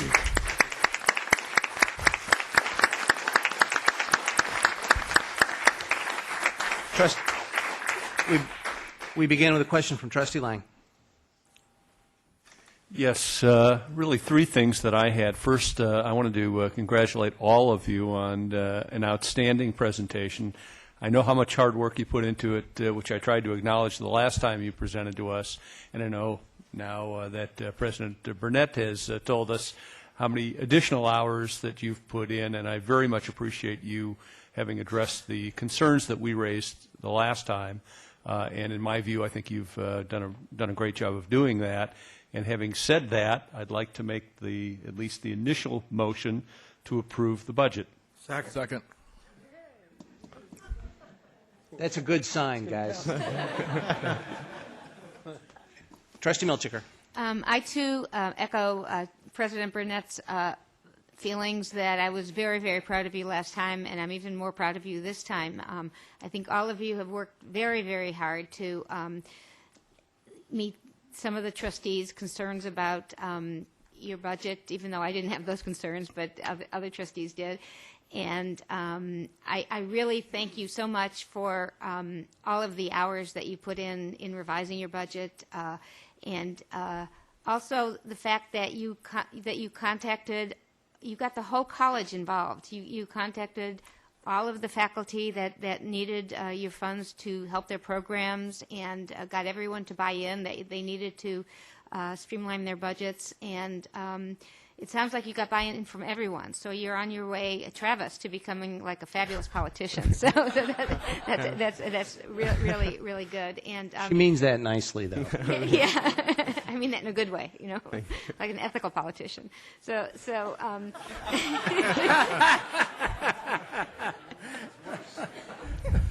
and But while you're ahead, Marcia. Who says she's ahead? Or no further beyond. No further beyond that. And I also almost had tears in my eyes with some of the comments you made about how Saddleback College has helped all of you achieve your dreams and learn about what you want to do in the future. 3 of my sons participated in Model United Nations in Laguna Hills High School and were extremely, learned about the world and learned about how they can help the world. And it's a wonderful program. And there are studies that I have used in the past that said that students, particularly in a community college district that's a commuter college, that get involved in some area in student life, like student government or in sports or in any particular aspect of student life, and really make a difference and work with other students, are much more likely to succeed and to graduate than students that just come and take their classes and go home. So you've helped us and you've helped yourself. So I thank you, sincerely thank you very much, and want you to come back and tell us how you've achieved your dreams in the future. So thank you. Thank you. Seeing no other questions or comments, let's vote. Oh, I'm... Machine. Hey, look, it was blank. All right, I'll take your word for it, but nobody's showing up here. Push your buttons again. Yeah, only... Oh, there we go. Well, anyway, I've got Trustee Fuentes first. Thank you very much, Mr. President. Travis and students, thank you very much for coming back to us today in the spirit that you have. One of the great professors of our era was Dr. Henry Kissinger at Harvard University. And in his memoirs, he writes about the experience that we gain when a report is brought in and he or they receiving the report sees that it needs a little more work, and he sent it back. And it came back always better, he tells us in his memoirs. With that practice, he opened up China. He did great things for the leadership of the United States. So it's a good lesson, indeed. I'm touched that you took my concern for legacy to heart and made it the spirit of this. I think that it is important. You mentioned that your dollars and efforts will be matched and doubled in the scholarship program. I don't think we should let it go unsaid this evening that it was in many ways the leadership of your president, Todd Barnett, in the state of California, and his leadership there that brought this program to be. And Todd, that's affecting kids here and all over the state of California, and we see a very concrete example this evening for what you did when you were in Sacramento. The last thing I want to say is what a delight to hear your presentation so well and clearly spoken. After this morning, we can say you all speak the President's English. You are articulate. You are delivering of a message that we could all understand. And I thank you. Thank you. Thank you. Trustee Padberg. 5 words. Bravo. You make us proud. Thank you. Ditto, ditto, ditto, and ditto. You guys did a great job. Thank you. Thank you. Seeing no further requests to speak, am I right? All right, let's vote. Matter carries unanimously. Thank you. Congratulations, and Thank you thank so you much.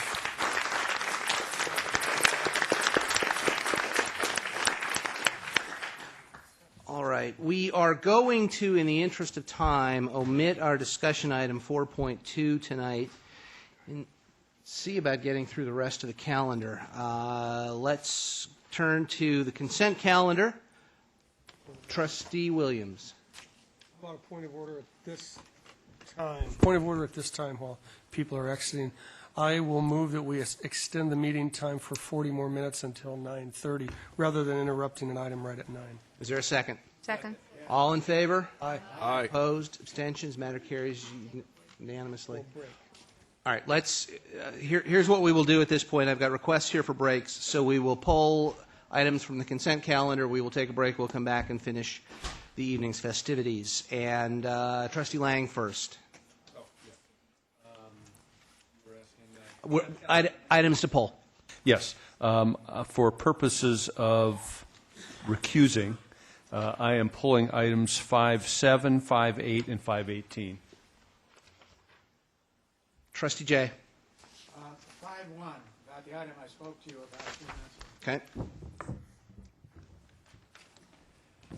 Any other requests to pull items? All right, we've got 5.1, 5.7, 5.8, and 5.18 pulled. Let's take a 5-minute break and be back.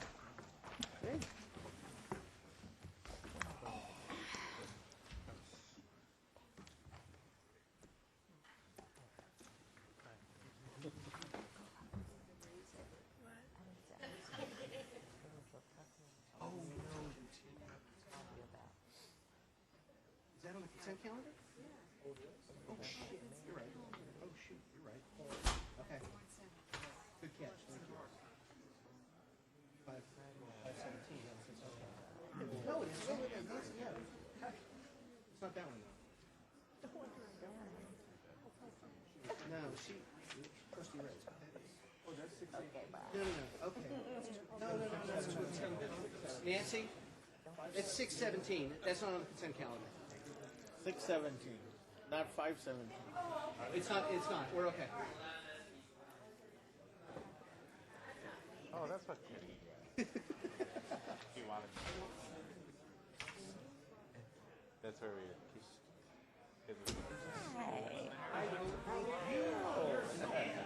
Why are you so wonderful? The one back there? I had to get up. Oh, okay, hot body. I had to get up and go to my car and put my sweater. I'm like, this is ridiculous. No, it wasn't my first ride. that was in virtual. How you doing? Good. Considering. I don't know. Very embarrassed. You didn't rob a bank. No, I just went outside, Shannon. Just went outside. It's not raining. 9%. 4.6 or 4.8. Gosh. Well, they said something about rain, but I didn't think it was. Yeah, the forecast. Was it tonight? It's supposed to rain all day tomorrow. Oh, tomorrow. Yeah, that's what's tomorrow. Yeah. Started early. Oh, well. Sit in here. Well, it may as well rain. It's raining in here. It may as well rain up there. I know.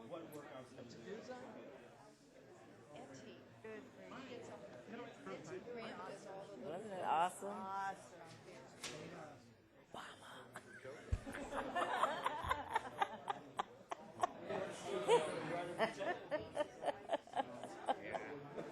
Actually, I've never seen the mall or DC that many people that crowded. If there was like 2 million people, I grew up in that. Oh, yeah? I've never seen DC so packed. Oh, was it packed? Oh, yes.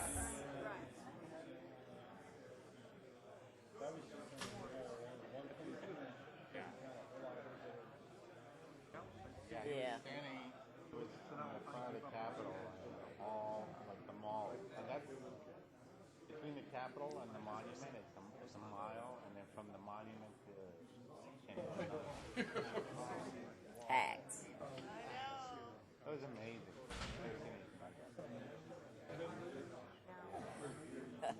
And you know, like my Make me want. Make me homesick. And I was making it a point of they're home alone. Please make it a point to see some news, CNN. Why, Mom? Because this is history. You're going to be telling your children and their children's children. They'll get it. This has never, ever happened. Oh, really? They're like, Well, yeah. yeah, Whatever. it's normal. It's like, oh, black president. Yeah. But, They don't know the past.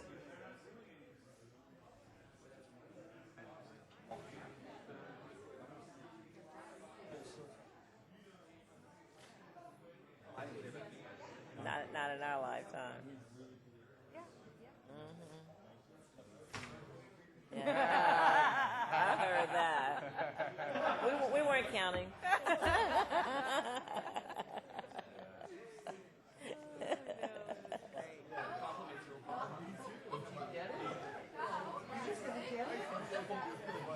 I did too. Yeah, not yet.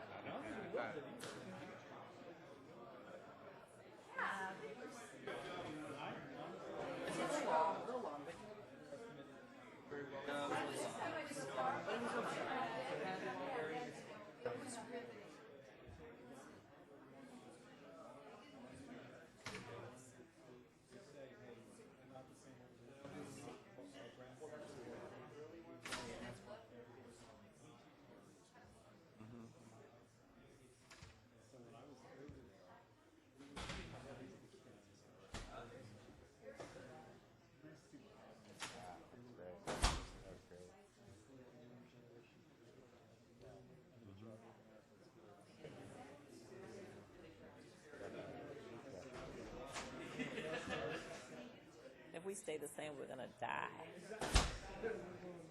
Well, we're gonna die anyway, but I mean the younger people are gonna die earlier.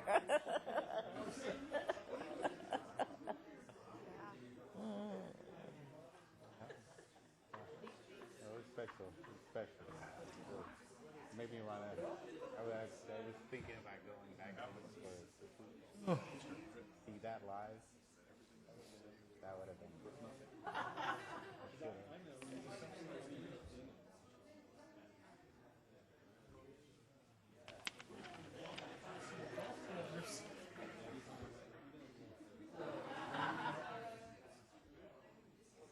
It's a neat place. It's neat. Although, I do have to say, the White House, when you look at it, it's a little disappointing. That's not. Like they make sure, I don't know. Yeah, because you hear West Wing, East Wing, you hear what you think, oh my God. Yeah, I agree. I was a little disappointed when I saw it. You were? I was. You were. Uh-huh. A little bit, right? Yeah. It's not as big as they make it seem. Yeah. I mean, And that's it's kind of hidden in buildings. Yeah, they're rating for W-2s. Oh, that doesn't surprise me. Being hidden. What are they, Cape Horns? Yeah. Tell you what, number 2. Oh yeah. Yeah. But right now, I'm trying to figure out how to keep all my people Now, busy. yeah, now, is it your firm, Dave? I'm one of 4 Partners? partners for shareholders. Yeah, it's a lot. We've got about 25 people altogether. Yes. Everyone should visit this at least once. Decent size. Yeah, there's a lot to see. Just like Memorial, Israel, museum. Now, are you going to find that a lot of people that have been terminated halfway through the year? I have 2.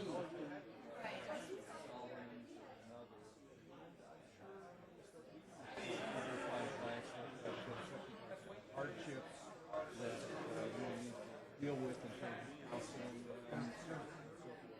Now, with stock,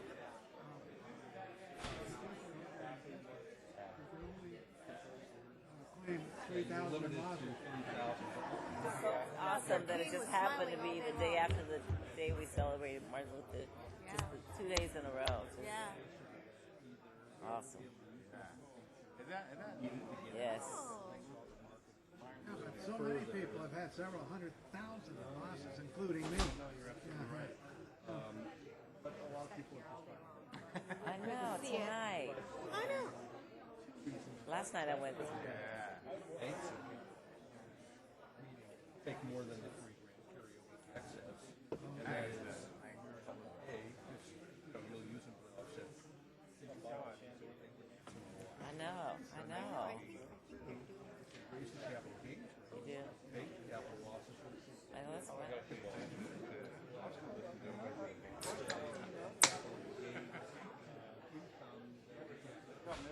I'll tell you what, It's not all lost. Not ideal. My son got on my tail about mid-May, early June, and he convinced us we only owned about 15 stocks. Really large amounts of it. He got us everything except, he's not, but he's a financial analyst for Stanford. And so anyway, we got out of everything except Berkshire Hathaway, which I'm not worried about because it always restores its value. The only thing you worry about. didn't they have food back in the back lot eating these cookies out there? Order of the day, Mr. President. They had one dinner.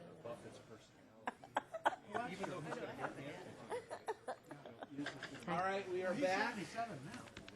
And item 5.1 has been removed by Trustee Jay.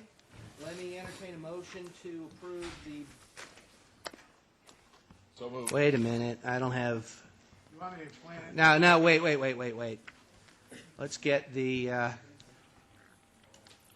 TV folks ready. Oh, okay. Sorry, I don't have them. Surprising. I think I surprised them. There we go. We are back. 5.1 has been pulled by Trustee Jay. And before we get to that, let me entertain a motion to approve the balance of the consent items. So moved. Second. All in favor? Aye. Opposed?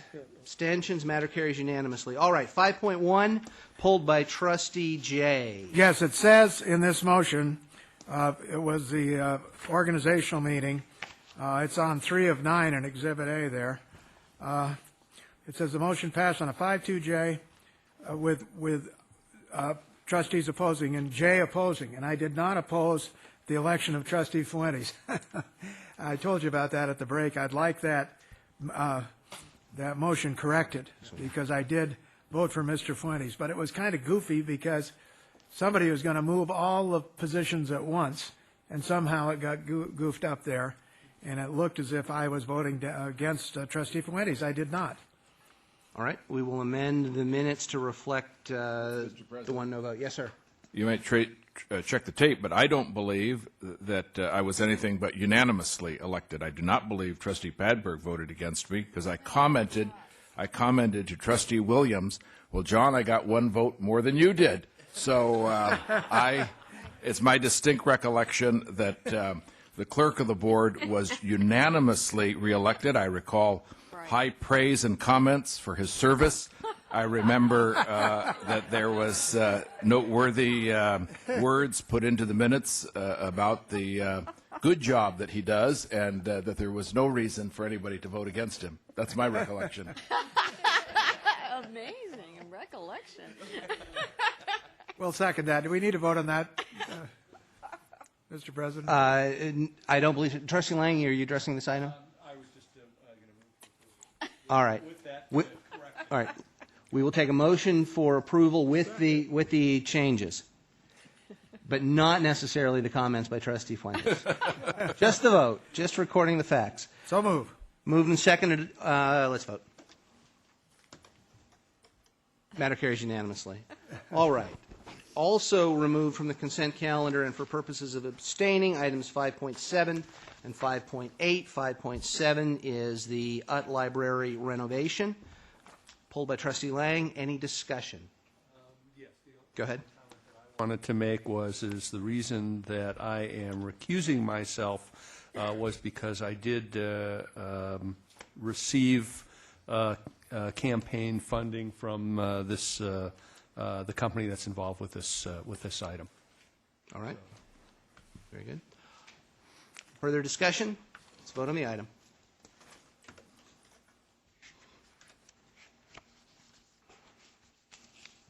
Trustee Lang, if you could try again. Complete recusal. He's not voting. He's recusing. As an abstention.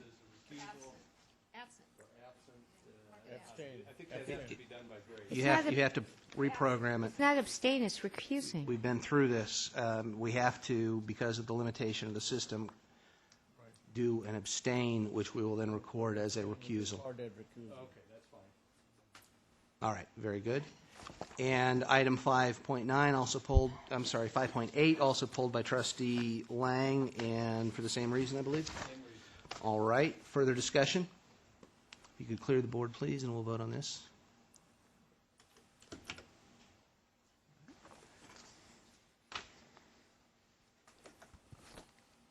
No, that's not right.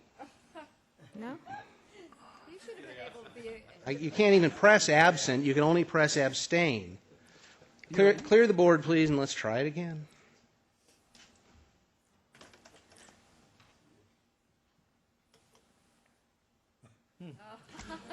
All in favor signify by saying aye. Aye. Opposed? Recusals? All right, matter carries, what is that, 6-1. 6-0-1. All right.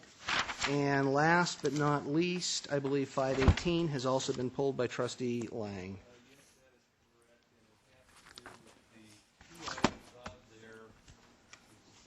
Related to GKK.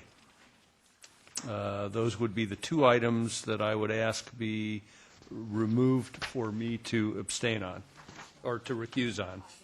All right. Call to divide the question, which we will certainly do. Let me get a motion to approve the rest of the items. Mr. President. Trustee Fuentes. I would like to remove, also for special consideration, an item entitled Natelson Group, which is for further budget for market study for potential ATEP studio component. I am opposed to studio use, and I'm going to begin today by saying that. Try back. Second page. Page 518. 2 or 3, 6. Fourth item. Sixth. No, different. That's a different item. On 518. It's on page. It's on page 2. It is 6 from the bottom. All right, so we will divide out Natelson Dale. Well, actually, I think there are two items then for Trustee Fuentes. There's one on the first page. Well, part of it doesn't refer to studio. Yeah, they both mentioned that. Excuse me, they do. Studio, Yeah, pull them both then, please. All right. All in favor of the balance of the items signify by saying aye. Aye. Opposed? Abstentions? Matter carries unanimously. All right, the Natelson Dale Group, let's deal with those first. Discussion? Move approval. All right, moved. Is there a second? Moved and seconded. Discussion on that particular item?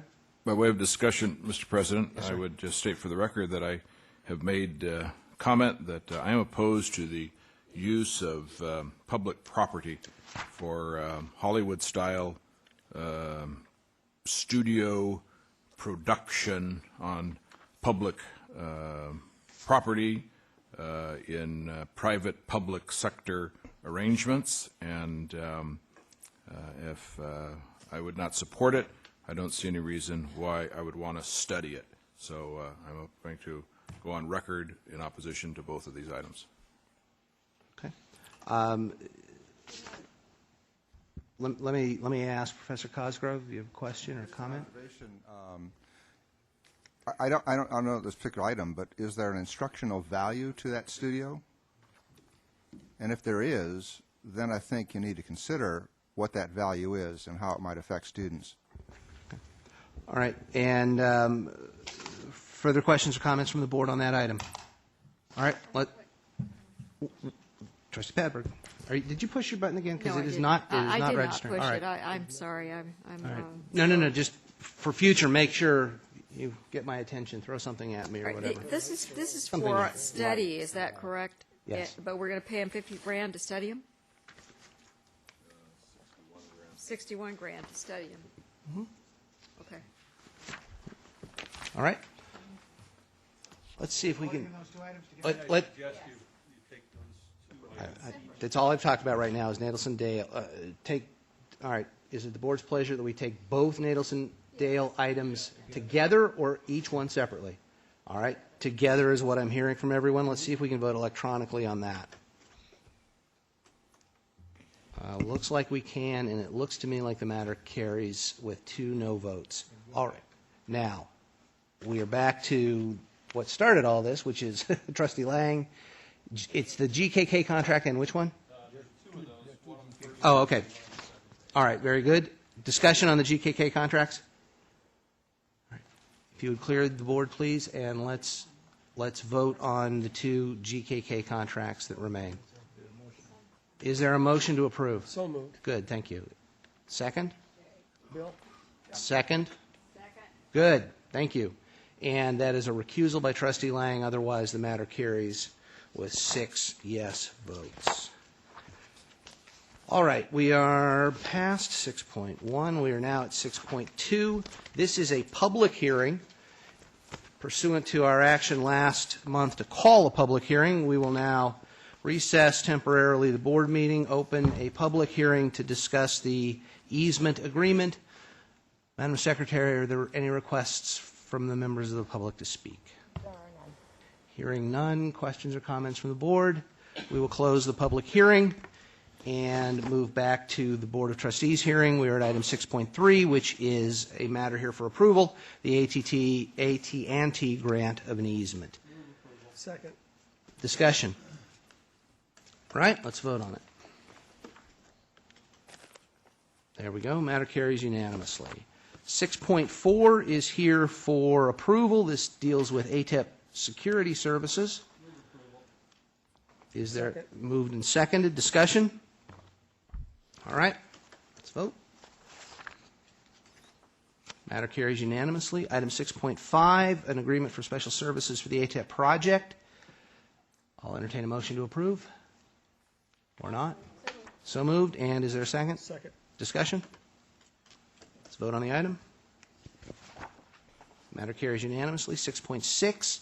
This is approval of an agreement for special services related to Natelson Dale. Let me see if there's a motion to approve. I'll move approval. Second. Is there a second? Discussion? And let's vote on the item. Matter carries with 2 no votes. Item 6.7, another ATEP-related item. Move approval. Second? All right. Discussion? Again, seeing none, we'll vote. Matter carries unanimously. 6.8. Now you guys are getting the hang of it. Cool. All right, 6.8, another ATEP item, RGP Planning. Second. Discussion? Let's vote. Matter carries unanimously.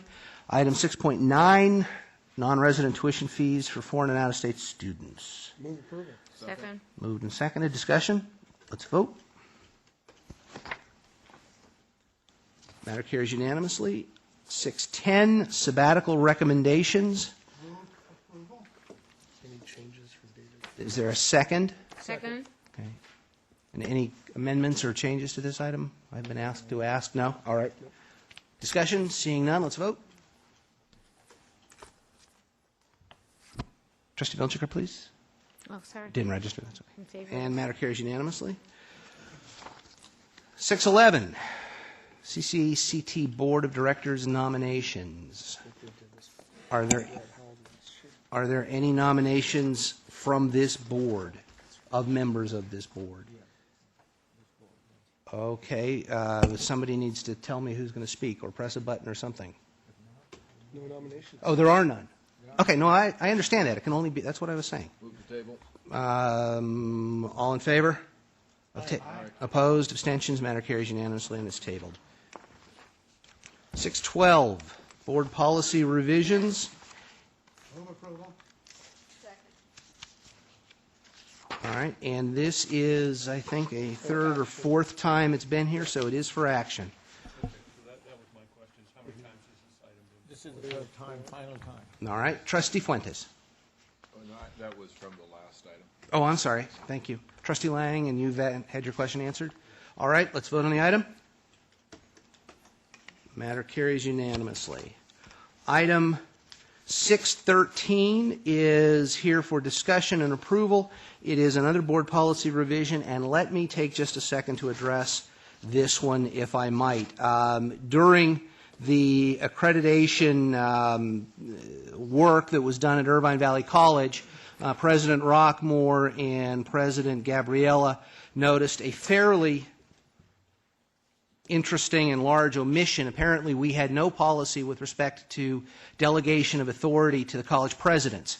And so we needed that, and the obvious thing to do is to kick it to the policy committee and let them come up with one. And they apparently took a look statewide to see what other colleges are doing, and it turns out there's very little, if anything, out there. So we have taken the laboring oar in the state, as I understand it, in drafting a policy dealing with delegation of authority to the college presidents. So I want to note that for the record and thank Deputy Chancellor Portner and President Rockmore and President Gabriella for their statewide leadership on this issue. Much appreciated, and this policy is here for discussion and or approval. I'll entertain a motion to do either. Second. Move to approval. Move to approve. All right. And it's been seconded. Trustee Lang. 613. Delegation of authority to the college president. We're ready to go. Let's rumble. All right. This is for approval. Let's vote. Thank you. And again, thank you on all those for hard work. 614, and this is for review and study. It's a new policy regarding students in the military. Second. Discussion? Seeing none, let's vote. Trustee Jay, please. Thank you, sir. Matter carries unanimously. Let's deal now with 615, and I'll alert the board there was a replacement item or a new item, 9.1, which deals also with academic personnel actions. So let's deal with 615, and then we'll advance 9.1 and get both of those out of the way. Move approval. Second. All right, this is to 615. Any changes, comments, corrections to this item? We are good. Discussion. Seeing none, we'll vote. Trustee Padwick, please. Thank you, ma'am. And that carries unanimously. Let me advance 9.1, which is another academic personnel action, here for approval. Moved. Is there a second? Second. Discussion? All right, let's vote. Matter carries unanimously. Don't want to get too far ahead of myself. 616, classified personnel action items. I'll entertain a motion to approve. There are two small changes, Mr. Chairman. Just a minute. Second with that. Moved and seconded, and let me turn to Dr. Bouguet. There are a couple of corrections. Yes, on item F1C on page 6, I need to change the effective date of that position for Hugh Collins from January 12th to January 26th. And the second minor change is on page 7, item F1G. I want to change that from temporary to permanent assignment. All right. Matter is here moved and seconded. Certainly. On page 6, item F1C, change it from January 12th to January 26th as a start date. And then on page 7, item F1G, change it from a temporary change in assignment to a permanent change in assignment. All right. Thank you. And with those corrections, further discussion? We approved 617. It wasn't pulled. Let us vote on it. It wasn't pulled. What We was it already pulled? voted. 617 was not pulled. We approved it. We're not there yet. This is Oh, 616. you're right. Okay. Please vote. I'm sorry. It's been a long day. All right, that matter carries unanimously. Item 617, trustee compensation, here for approval. Move to continue until the December organizational meeting. To a time certain or till? To the December organizational meeting. Okay. Of 09? Yes. Trustee compensation. Okay. Not hearing a second, let me entertain another motion. I'll make a motion. Yes, ma'am? I'd like to move to table this at this time All right. and bring it back whenever we feel it's appropriate. Is there a second? Moved and seconded. Let's vote. Discussion? Could we table it to a time certain, like when the economy completely recovers? I don't think I'm ready to accept that amendment. Is that a? That might be a bit vague. It's That's a bit vague. Noble effort, but noble effort. It can always be tabled again. All right. Don't worry. Moved and seconded to table for an indefinite period of time. Let's vote. Matter carries unanimously. Item 619 is next, and all right, moved. Is there a second? Second. Moved and seconded. Discussion. Let's vote on the item. And Bill. Trustee Jay, please. Thank you. Matter carries unanimously. All right, we are at item 7.1, an information item. Questions or comments from the board? Seeing none, we will move to the next information item, 7.2, the facilities plan status report. Seeing no questions or comments, item 7.3, the board list of requested reports. Very good. Item 7.4, the monthly financial status report. All right, and finally, item 7.5, the quarterly financial status report. All right, let me add, because we never do this, but thank you to Deputy Chancellor Portner for providing us this information every month and keeping us up to date. Thank you, sir. All right, we are at close to the witching hour, but there's time. Let's do some reports, and let's start, as always, with the president of Saddleback College. Well, thank you, Mr. President. I have 5 quick things. First, I wanted to welcome everybody to the new semester. As you heard from the Chancellor, our enrollment is up, and we're thrilled and looking forward to a new semester. With that said, we are embarking under a very important project that you're aware is accreditation. And I just wanted to let you know real quick that in the service week of this semester, we kicked off the college process, and we developed a time schedule to have the self-study report ready by spring 2010 in preparation, of course, for our fall visit, accreditation visit in fall 2010. We created campus-wide teams for each of the 4 standards and also a steering committee that's going to guide the overall process. And I would like to take this opportunity to very much thank our Academic Senate with the leadership of Bob Cosgrove, Classified Senate with the leadership of President Mary Williams, and all the administrators who worked very, very hard over the last 6 months, including the, of course, progress report of last semester, and getting a timeline schedule and a process that really is prepared for success. So we're looking forward to that over the coming year. Next, I'd also like to once again thank our Academic Senate, Classified Senate, administrators, and others for we've been started in December before, right after the last board meeting. Our Planning and Budget Council did a retreat in mid-December to talk strictly about the process of how we do strategic planning. Not talking about the strategic plan, only the process. And out of that came some absolutely fantastic information and help for us in how we can improve our process at Saddleback College. And what we're gearing up in January 28th, which is coming up in a week, we are having a campus-wide workshop for all personnel on just the vision and mission of our college, which is something that we identified we did not have a true consensus and had not done for a long time. We know that we are off schedule on doing our strategic planning, but by getting that done and by doing the other things, which I'll come back and talk to you about later, we'll be ready for the next academic year to really get back on schedule for strategic planning, which will be integrated with all of our plans in our campus and tied to the district goals. Finally, I did want to reiterate and say a few words about our President's Cup. First, I want to thank Dr. Rockmore over here for helping on that President's Cup. It was a lot of fun. Thank you for the trustees that did come, and I'm sorry some of you were out of the country or were sick or other reasons. I think you would have had a good time. I encourage you to come on February 11th, where it is a rematch, as Trustee Padberg had said, between the 2 campuses. And at that point, one of us will be, or both of us will be giving out the President's Cup to the campus that wins this year. But there's always next year. Finally, I still left on your seat there a magazine from the Orange County Association of Realtors. If you notice here, this is one of their magazines. They put a whole spread in here on our Veterans Memorial.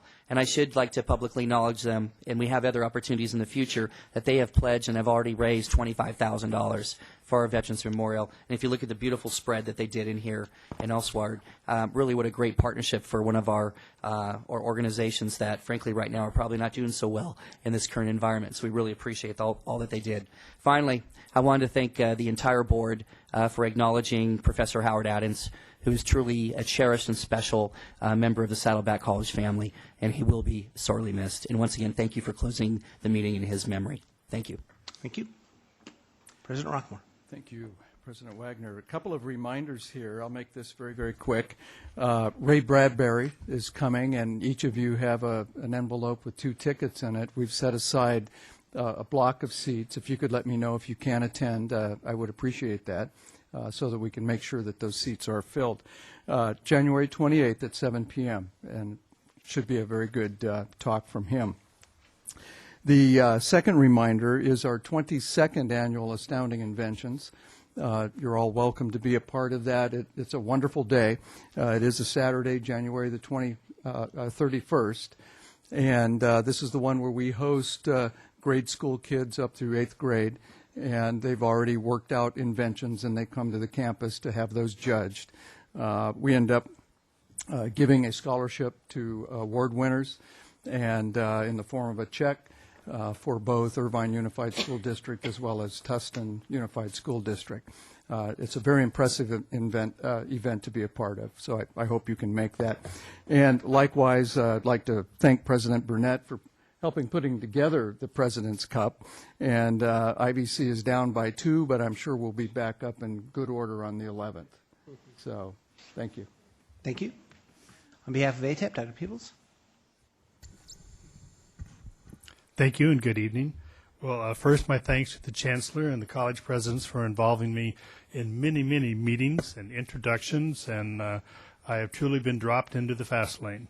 There are a lot of wonderful things happening at ATEP, and I just wanted to say that the amount of planning, the quality of planning, and including the consultants that are working with us are truly phenomenal, and I'm pleased to be involved with that. So it's an exciting place to be, and I'm glad to be here. So thank you for that opportunity.